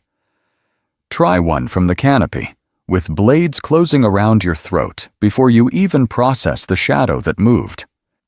And as if it couldn't get any worse than this wasn't some rare fluke tactic. In a cluttered, low-visibility Ice Age Australia, vertical ambush was a winning strategy. Thylacoleo turned trees into weapons and trails into funnels straight into its arms. Just be thankful you didn't have to share a forest with that. Because tree-climbing lions are bad. But coming up next, we meet Ice Age predators that didn't just terrorize individuals. They out-hunted other killers and pushed entire species right to the edge. Thylacosmilus, the saber-toothed. Marsupial? You think it's scary sharing a forest with a tree-climbing lion? Try living on a continent where even the pouched mammals evolved into saber-toothed assassins. Thylacosmilus. At first glance, you'd swear you were looking at a weird Smilodon knockoff. Huge, curved upper canines, deep jaw, predator stance. But this guy wasn't a cat at all. He was a South American marsupial predator, part of a totally different lineage from true saber-toothed cats. Same nightmare design, built from completely different blueprints. And his skull is where things get really wild. Those sabers didn't just sit in the jaw like oversized teeth. They were rooted so deeply into the skull that they extended almost back toward the eyes, like biological daggers fused into his face. To support them, his lower jaw had massive bony flanges, like built-in scabbards. These flares may have shielded the teeth when he closed his mouth and gave extra surface area for vicious jaw muscles to anchor. Picture that for a second. You bite down, and your own skull is acting like a reinforced weapons platform.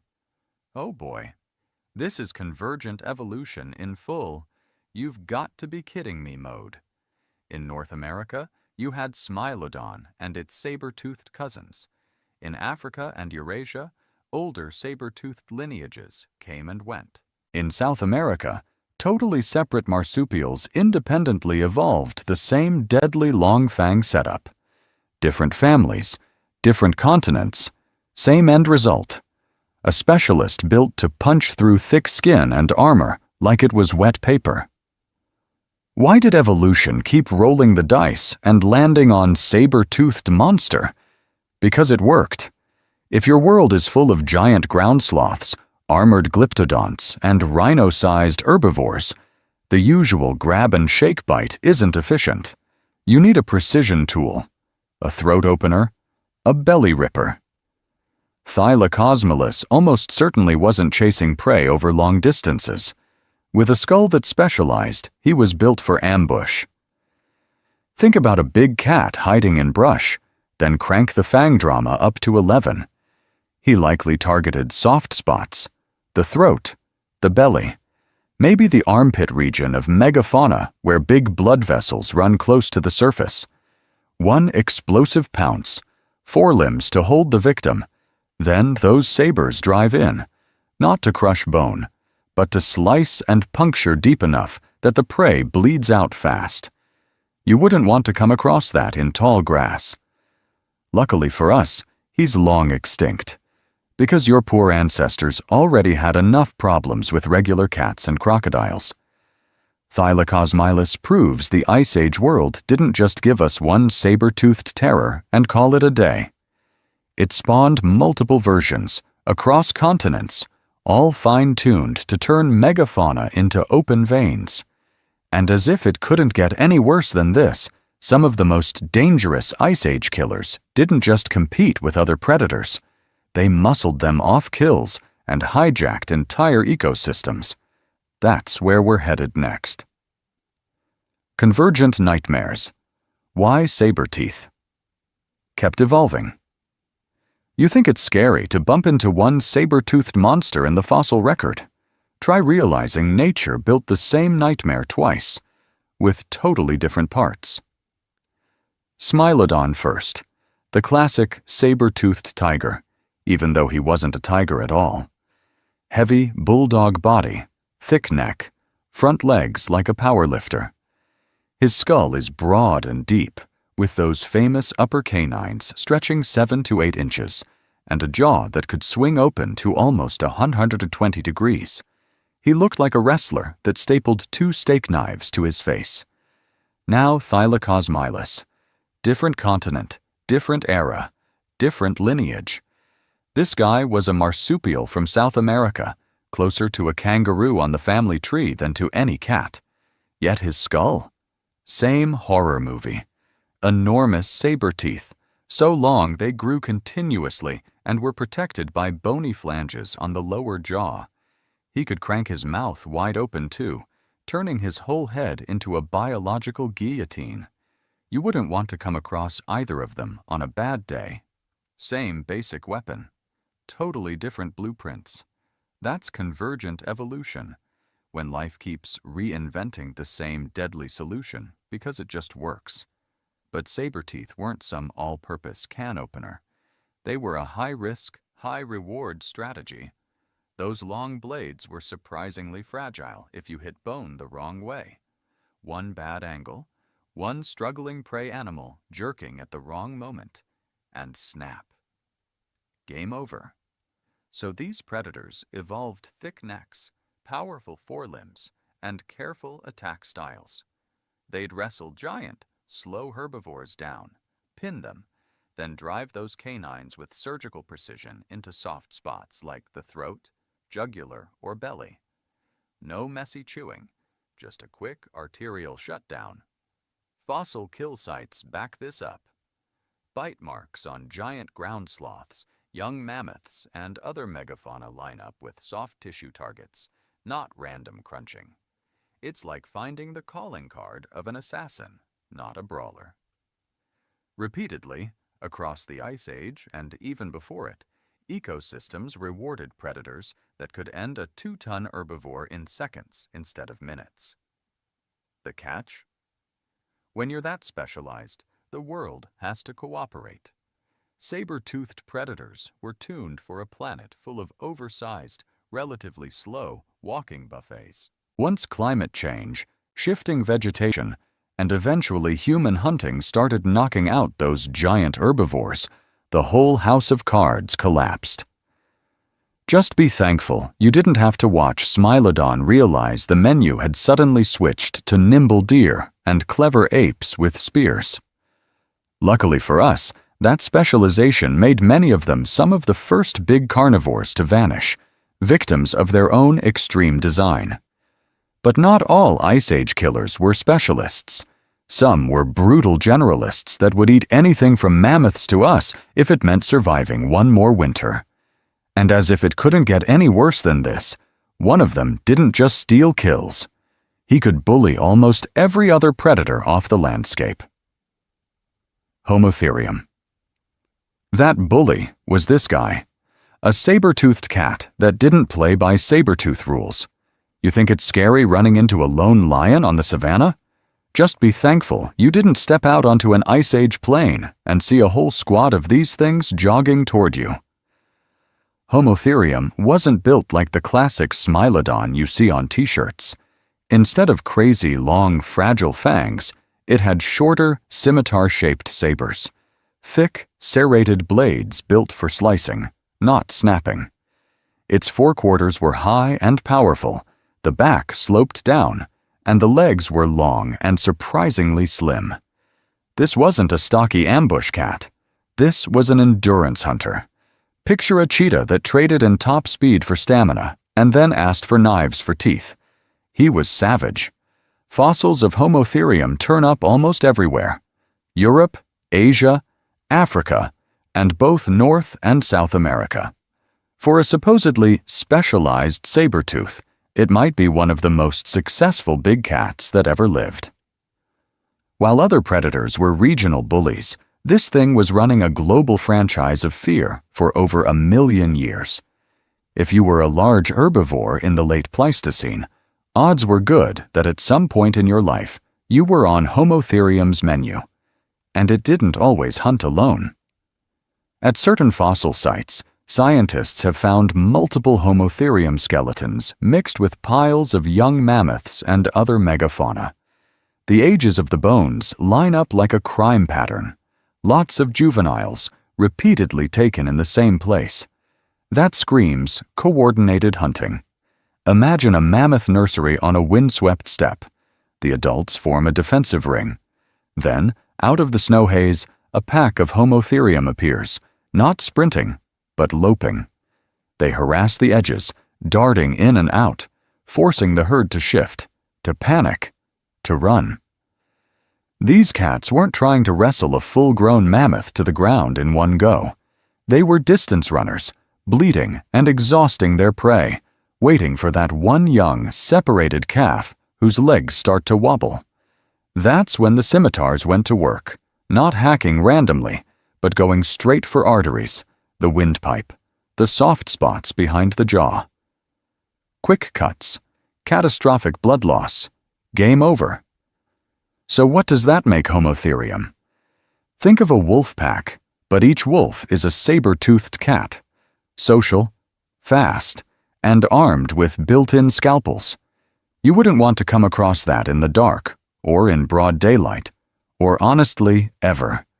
And your poor ancestors might have. In Eurasia, Homotherium overlapped with both Neanderthals and early Homo sapiens. Those open Ice Age grasslands?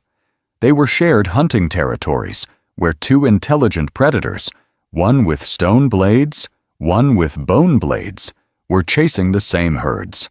Luckily for us, one of them went extinct first. As if it couldn't get any worse than this, not every Ice Age killer relied on teeth at all. Some just used pure, crushing power. Shared kill sites, humans, Homotherium, and mammoth graveyards. You think it's scary to see a couple of wolves circling a hunter in a nature dock? Imagine the same scene, but the wolves are 600-pound saber-toothed cats, and the deer is a 6-ton woolly mammoth. That's what the fossil record is screaming at us from certain Ice Age kill sites. Picture a frozen riverbank in Europe or Siberia. In the dirt, scientists uncover a mammoth graveyard. Ribs, vertebrae, leg bones, all jumbled together. On those massive bones, you get a brutal checklist. Stone tool cut marks, razor-thin and V-shaped. Heavy percussion scars where early humans smashed bones open for marrow. And, right over the top? Deep, U-shaped gouges from giant cat fangs and slicing claw marks that match Homotherium-sized predators. These aren't just random scratches. Under a microscope, tool cuts have clean, sharp edges and tiny parallel striations, like someone dragged a serrated knife across the bone. Tooth marks are crushed, splintered, with little arcs where the enamel slipped. By stacking those clues, researchers can actually reconstruct the order of the chaos.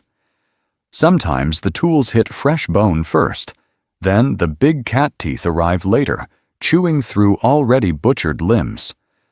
Other times, the cat damage is older, weathered, and the human cuts slice through it, meaning your poor ancestors were stealing leftovers from a very dangerous dinner host. So what did that look like in real life?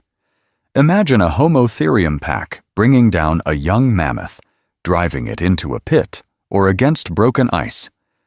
They feed fast, rip off the choicest organs, then move off to rest nearby.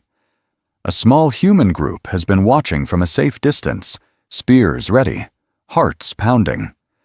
As the cats lie down to digest, the humans rush in to strip what's left. That's not camping. That's burglary with a side of extinction-level risk. Other times, it flips. Humans land the kill with coordinated spear thrusts, start butchering, and those pack-hunting saber-tooths materialize out of the snow haze, yellow eyes locked on the carcass. Both sides know the math. One misstep, one hunter slipping on blood-slick ice, and he's not a predator anymore. He's prey. You wouldn't want to come across a hungry Homotherium pack when you're elbow-deep in mammoth guts. Just be thankful you didn't have to stand there, knife in hand, while a ring of saber-tooths slowly tightened around the firelight, waiting for the moment the balance of power tipped.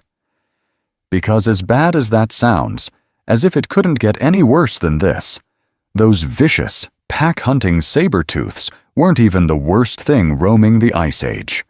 One predator combined size, speed, and raw aggression in a way we still struggle to believe. One predator combined size, speed, and raw aggression in a way we still struggle to believe. And that's after everything we've already thrown at you.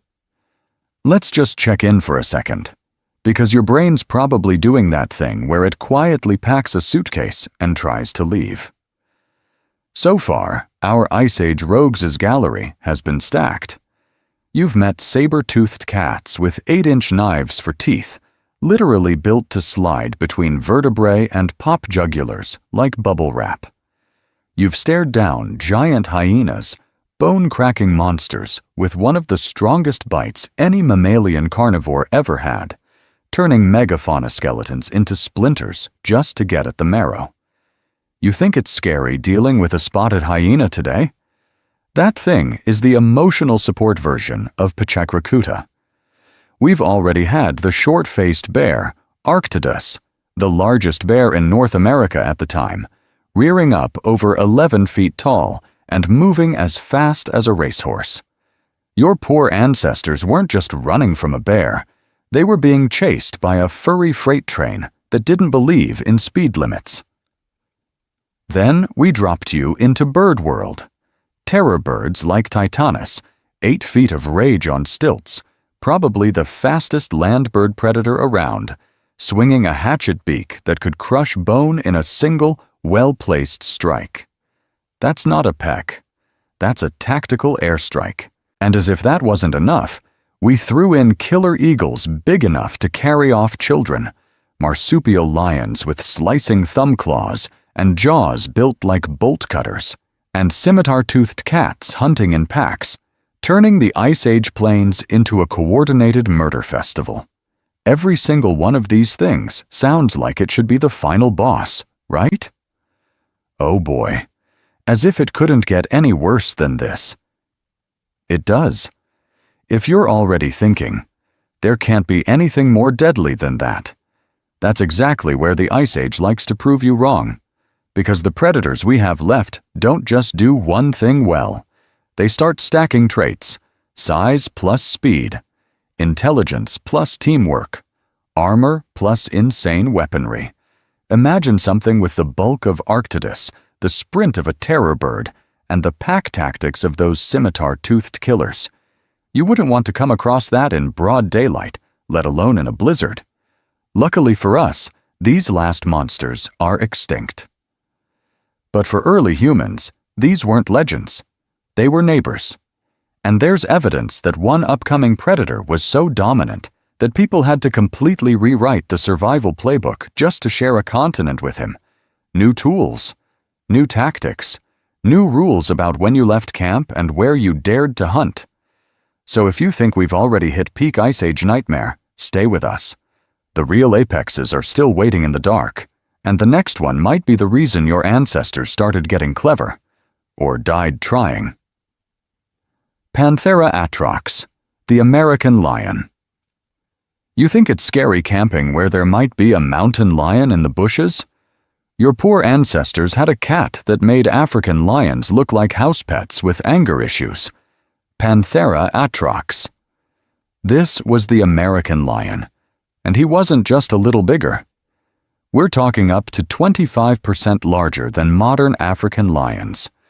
Some males may have pushed past 350 kilos, around 770 pounds of pure muscle and teeth. One of the largest cats to ever walk the earth.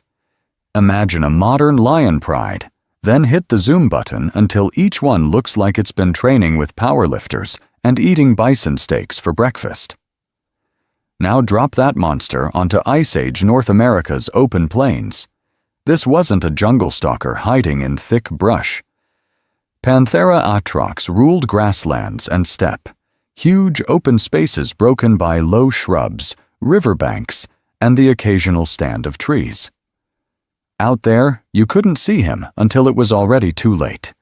He'd use what little cover there was, belly low, closing the distance, then unleash a short, terrifying burst of speed. His prey? Basically, the Ice Age buffet line. Wild horses, camels, giant bison, maybe even young mammoths that strayed too far from the herd. Anything that grazed those plains had to factor in giant lion missile as a daily workplace hazard.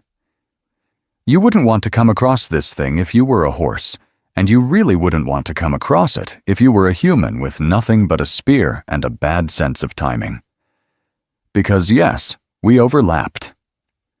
Fossils of Panthera atrox show up from Alaska down into Mexico, right where early humans were starting to push across the continent. In a few caves, ancient art may even show big cats with no manes, huge bodies, and long legs, stalking the same herds people were painting on the walls. To them, this wasn't some cool extinct predator. It was competition. A terrifying, deadly rival that hunted the exact same bison and horses they needed to survive. Imagine a modern lion pride taking down a buffalo. Now scale every single lion up in mass and strength. That's Panthera atrox. A single cat like that could drag down prey that would absolutely overwhelm today's lions.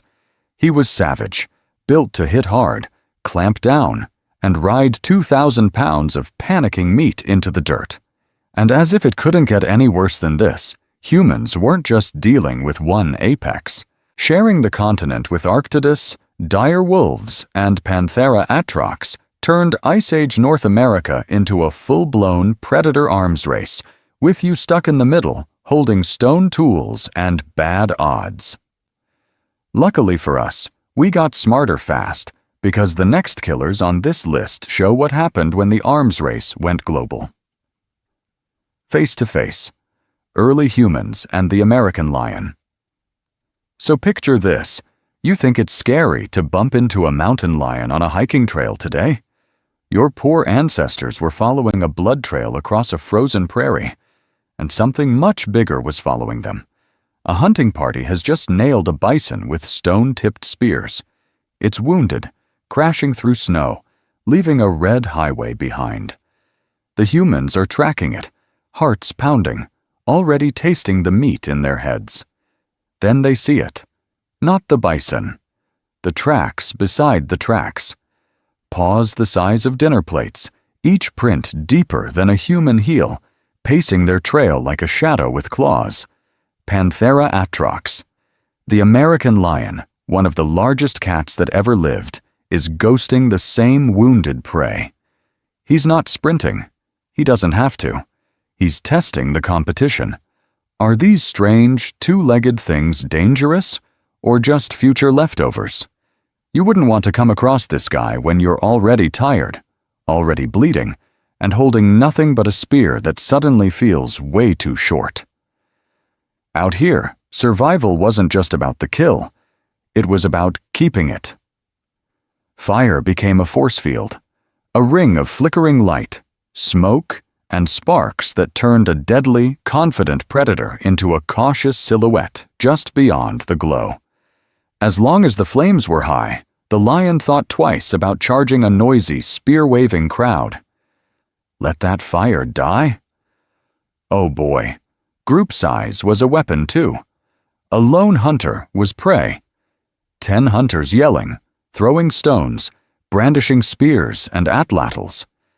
That was a problem even for a 900-pound cat. Those atlatls, the spear throwers, turned human arms into biological ballistas, hurling darts fast enough to punch through hide and muscle. One lucky hit to the ribs, and suddenly the king of the Ice Age plains was limping away, deciding bison might be less trouble than these upright maniacs. And as if it couldn't get any worse than this, it wasn't just lions. Dire wolves, short-faced bears, saber-toothed cats. The whole landscape was stacked with things that viewed humans as snacks or rivals. So people became walking sensor arrays, tracks in the mud, the sudden silence of birds, ravens spiraling over a carcass, the distant laugh of hyenas or wolves. These were alarms. If scavengers were circling and then suddenly vanished, that meant something bigger just clocked in. The psychological toll was brutal.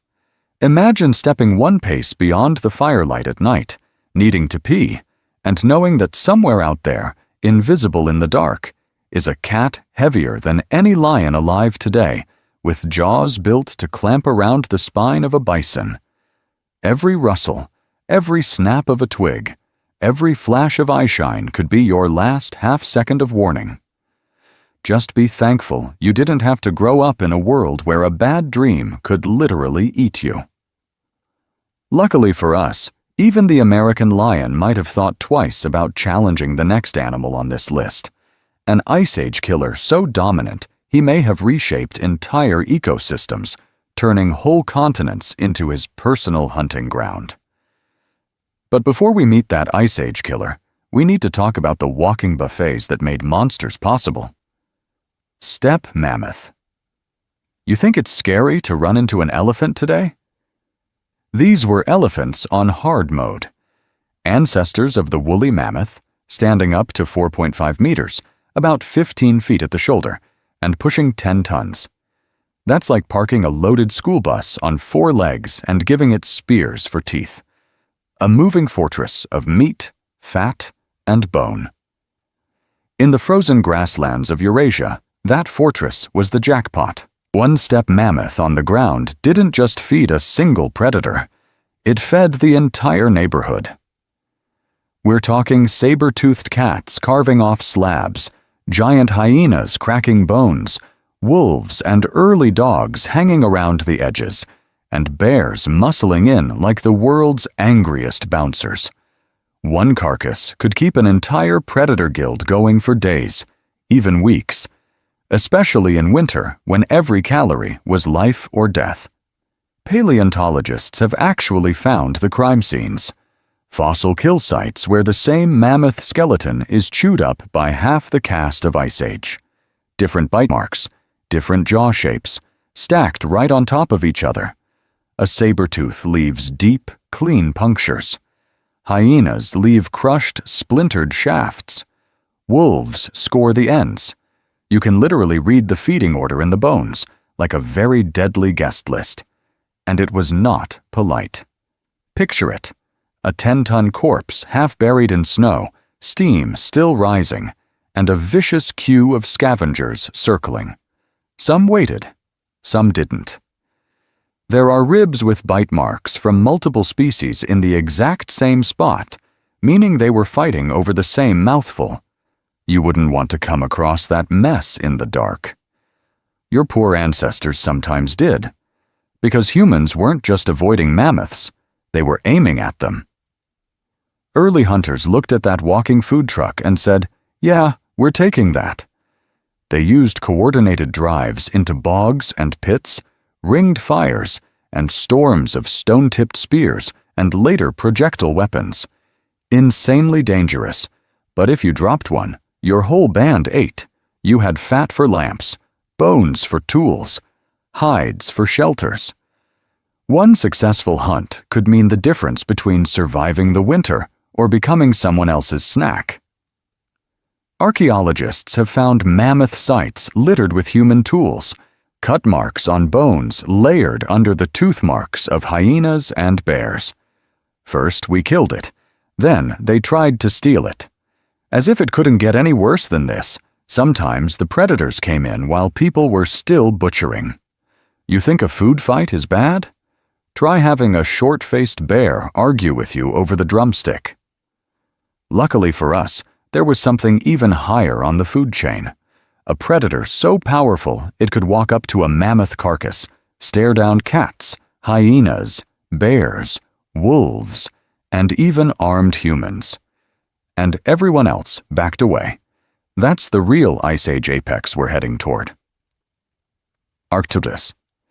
You think it's scary to bump into a grizzly on a hiking trail? Try sharing a continent with a bear that made grizzlies look like nervous raccoons. Meet the real apex of the Ice Age food web, Arctodus simus, the giant short-faced bear. Out of all the killers we've met so far, American lions, saber-tooths, giant hyenas, this is the one animal you wouldn't want to come across at a carcass. He didn't just win fights, he decided who was even allowed to show up. This thing was a walking wall of muscle, near a ton in body mass, and when he reared up, he could hit 11 or even 12 feet tall. That's basketball hoop height, with claws. Long, stilt-like legs turned him from lumbering bear into Ice Age racehorse, probably topping 40 miles an hour across open ground. Your poor ancestors couldn't even jog away and hope for the best. And unlike modern bears that snack on berries and roots, Arctodus went heavy on meat. Bone chemistry shows a diet loaded with flesh, right up there with top carnivores. He was savage in the most efficient way possible. Why waste energy chasing healthy prey when you can steal from everyone else? Intimidation first. Killing as a backup plan. Picture a mammoth lying dead on the steppe. American lions feeding. Dire wolves circling. Maybe a saber-tooth shouldering in. Then this skyscraper bear strolls over the horizon. As if it couldn't get any worse than this, he lowers that massive head, shows those teeth, and suddenly the bravest predators in the Ice Age are doing the math. Risk a shattered spine or walk away hungry. Most of them picked hunger. Because he could roam huge distances, Arctodus didn't just own one valley. He may have patrolled territories spanning hundreds of square miles, drifting from carcass to carcass like a one-bear mafia. Where he went, the meat belonged to him. That kind of dominance doesn't just shape animals, it shapes people. You think camping with black bears is stressful? Imagine being a small hunting band on the plains, dragging home bison meat while knowing a 1-ton bear can smell it from miles away. Just be thankful you didn't have to plan your whole life around not attracting that nose. Larger human groups, constant guards on carcasses, fires burning all night, camps shifted away from known bear corridors. Arctodus turned survival into crowd work. Luckily for us, he was almost too good at being a megafaunal bully. When the giant herbivores crashed at the end of the Ice Age, his whole strategy collapsed. A body built for power, a home range built for endless meat, a personality built for walking in and taking whatever he wanted, and suddenly there wasn't enough left to steal. So what happens when evolution creates something so overbuilt, so specialized for a world of giants, that the world changes underneath it? To see the final twist in this Ice Age arms race, we have to look at what stepped into the power vacuum he left behind. What stepped in was us. And that's exactly why you've never seen anything like these Ice Age killers walking around today. You think it's scary to bump into a grizzly on a hiking trail? Picture that same forest buried under ice, with temperatures dropping, then snapping back up in just a few thousand years. At the end of the Ice Age, the planet didn't slowly warm up with a polite warning label. It lurched. Glaciers retreated. Sea levels rose. And those endless cold grasslands that fed mammoths, giant bison, and ground sloths started shrinking like a puddle in the sun. Those megafauna herds were the all-you-can-eat buffet for super predators like Arctidus and the giant hyena Pachyrhikuta. Take away the buffet, and the oversized customers are in trouble. As warming chopped up their habitat into smaller, patchier zones, big herbivores crashed in number. Fewer mammoths, fewer giant sloths, fewer rhino-sized targets. A predator built to tackle one enormous, dangerous meal every few days suddenly had to live in a world of deer, antelope, and rabbits. That's like trading in your steakhouse for a salad bar. And then your poor ancestors showed up with a match and a spear. Humans weren't just passive background characters. We hunted the same megafauna these monsters depended on, and we were annoyingly good at it. Coordinated group hunts, stone-tipped weapons, and eventually fire used to burn landscapes and push herds where we wanted them.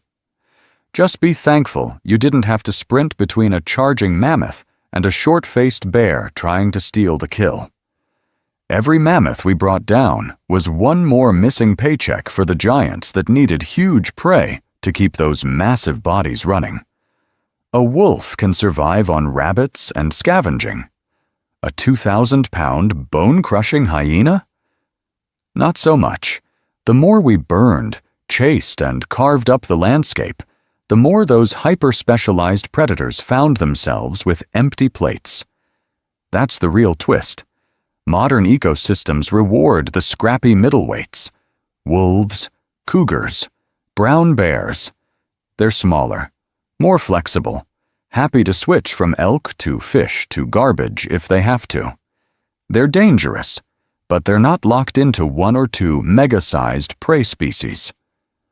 The Ice Age monsters were.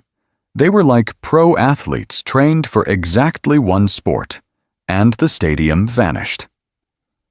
Luckily for us, the perfect storm that built those killers doesn't exist anymore.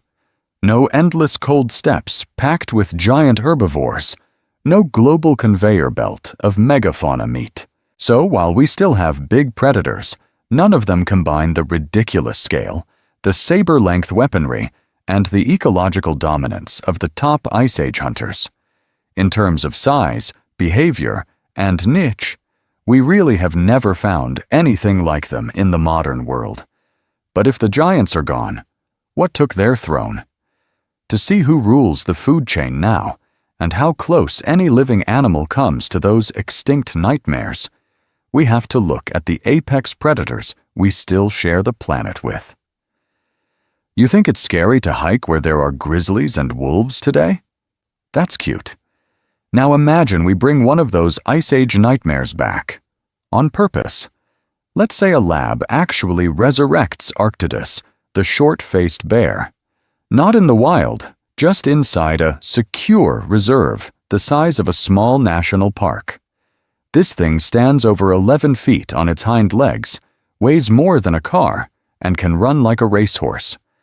You're basically locking a tank with claws inside a fence and hoping the engineering department never has a bad day. Inside that reserve, you drop in modern megafauna: bison, moose, maybe a few wild horses. They've spent thousands of years without anything this vicious chasing them. They're built for wolves and cougars, not a one-ton sprinter that can simply run them down in the open and rip through bone like cardboard. Predation rates would spike so hard, your prey populations might crash before they even figure out what's killing them. Swap the bear for a terror bird like Titanus, and it gets weirder. 8 feet tall, all legs and murder beak. He was savage. Picture a giant emu that actually knows what it's doing. Cattle and deer would have no idea how to respond to a predator that kicks like a horse and then hammers your skull with a beak designed to crush bone in a single strike. And what about you? Outdoor recreation would turn into an extreme sport you didn't sign up for. Trailheads would need armored gates and warning lights. Campgrounds? Forget soft-sided tents. You'd want something closer to a parked van with bear bars. You wouldn't want to come across a pack-hunting scimitar-toothed cat on your sunrise jog, because those guys were built to take down mammoths. You're not an upgrade. Roads near these reserves would need high fences, wildlife overpasses, maybe even tunnel sections. One Arctodus on a highway, and your poor ancestors' problems just became your traffic report. As if it couldn't get any worse than this, imagine one slipping the fence during a storm. Now you're talking helicopters, drones, tranquilizer cannons, and a very nervous news anchor. This is where the de-extinction debate gets dark. People love the idea of mammoths roaming the tundra again, but bringing back their predators? That's a different ethical beast. Do you really recreate an apex killer just to lock it in a high-security zoo it can never leave? Luckily for us, the only way you'll ever meet these things is from behind glass, or through a drone camera hovering safely overhead. You can watch a short-faced bear skeleton tower over you in a museum, then walk out and remember that the largest predator you'll probably face today is a slightly aggressive goose. Just be thankful you didn't have to share a campsite with them. And if you think that sounds extreme, wait until you see how our modern apex predators stack up against these ghosts of the Ice Age. So, after all that, where do our Ice Age nightmares actually rank? You think it's scary to bump into a modern bear on a hike? Your poor ancestors had a whole menu of things that could erase them in seconds. At the least bad end of our danger scale, we had the giant ground sloth, Megatherium. Mostly a chilled-out herbivore, sure, but standing higher than a modern elephant with claws nearly a foot long. Those weren't for hugs. One swipe in self-defense, and a predator, or a human, could be opened like a zip. Then came the bone specialists. The giant hyena, Pachyrhina, with jaws built to crack megafauna femurs like breadsticks. Terror birds like Titanus walleri, 8 feet tall, swinging a beak that could crush bone in a single, downward hatchet strike. You wouldn't want to come across that silhouette on a foggy plain. Climbing higher, we hit the pack tacticians, dire wolves, heavier than modern wolves, rolling in groups of 20 or more, testing flanks, driving wounded prey into ambushes. One wolf is scary. A coordinated wall of teeth and endurance? That's a strategy problem. Then the aerial assassins. Haast's eagle with a wingspan over 3 meters, dropping out of the sky at close to 80 kilometers per hour, slamming talons into your spine. A dive-bombing raptor that treated full-grown moas like snack packs. As if it couldn't get any worse than this, imagine looking up and realizing the sky itself hunts. And towering over almost everything, the short-faced bear, Arctodus. Over 11 feet tall when he reared up, probably as fast as a racehorse in short bursts, sniffing out carcasses, or making his own. He was savage, a walking wall of muscle and bone-crushing jaws that overlapped directly with early humans. Threaded through all of them is the same pattern: Ice Age gigantism, extreme specialization, and a constant arms race. Prey grew bigger and tougher. Predators answered with longer sabers, stronger beaks, denser muscles, nastier ambush tactics. Early humans had to navigate all of this while still figuring out fire, tools, and the radical concept of not dying. And none of this is guesswork from imagination alone. We have femurs punched through with beak marks, skulls scored by saber teeth, mammoths frozen with their last meals still in place. These fossils, bite marks, and preserved carcasses are crime scene photos from a world where humans were absolutely not in charge. Luckily for us, these monsters are extinct. You get to meet them from a safe distance, in labs, in museums, on screens, instead of at the waterhole. So now that you've seen the lineup, which predator would you least want to share a world with? And the bigger question, if dire wolves, terror birds, and short-faced bears had hung around a little longer, do you think we still would have become the apex? Or would we just be another set of bite marks in the fossil record? So let's flip this around and drop you right into their world. Imagine this.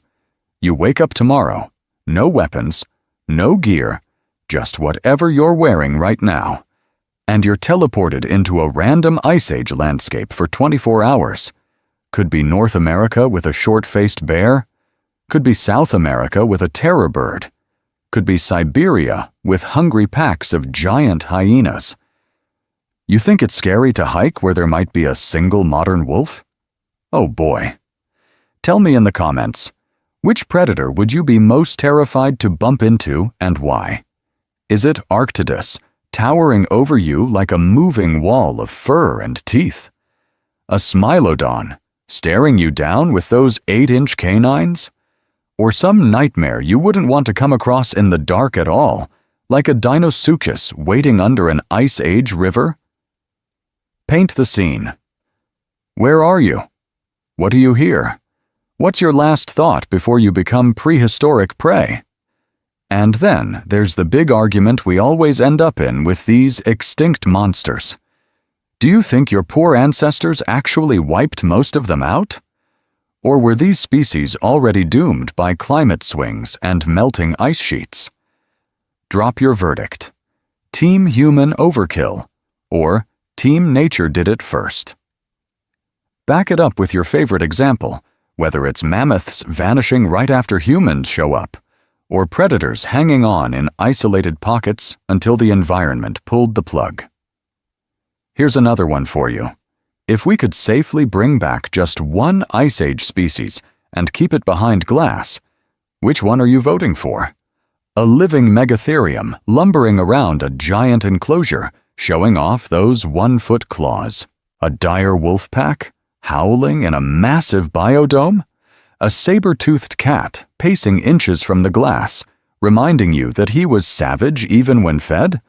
Tell us your pick and why you'd risk resurrecting that particular nightmare. If you want to keep roaming this lost world, don't stop here. We've got deep dives on human evolution that show how fragile we really were when these beasts ruled. Check out our breakdowns of other extinct megafauna, and if you're not done being traumatized by teeth, go watch the episodes on saber-toothed cats, giant crocodilians, and the largest sharks to ever live. Just be thankful you didn't have to grow up with these things in your backyard. Luckily for us, the worst we get is watching them from the couch.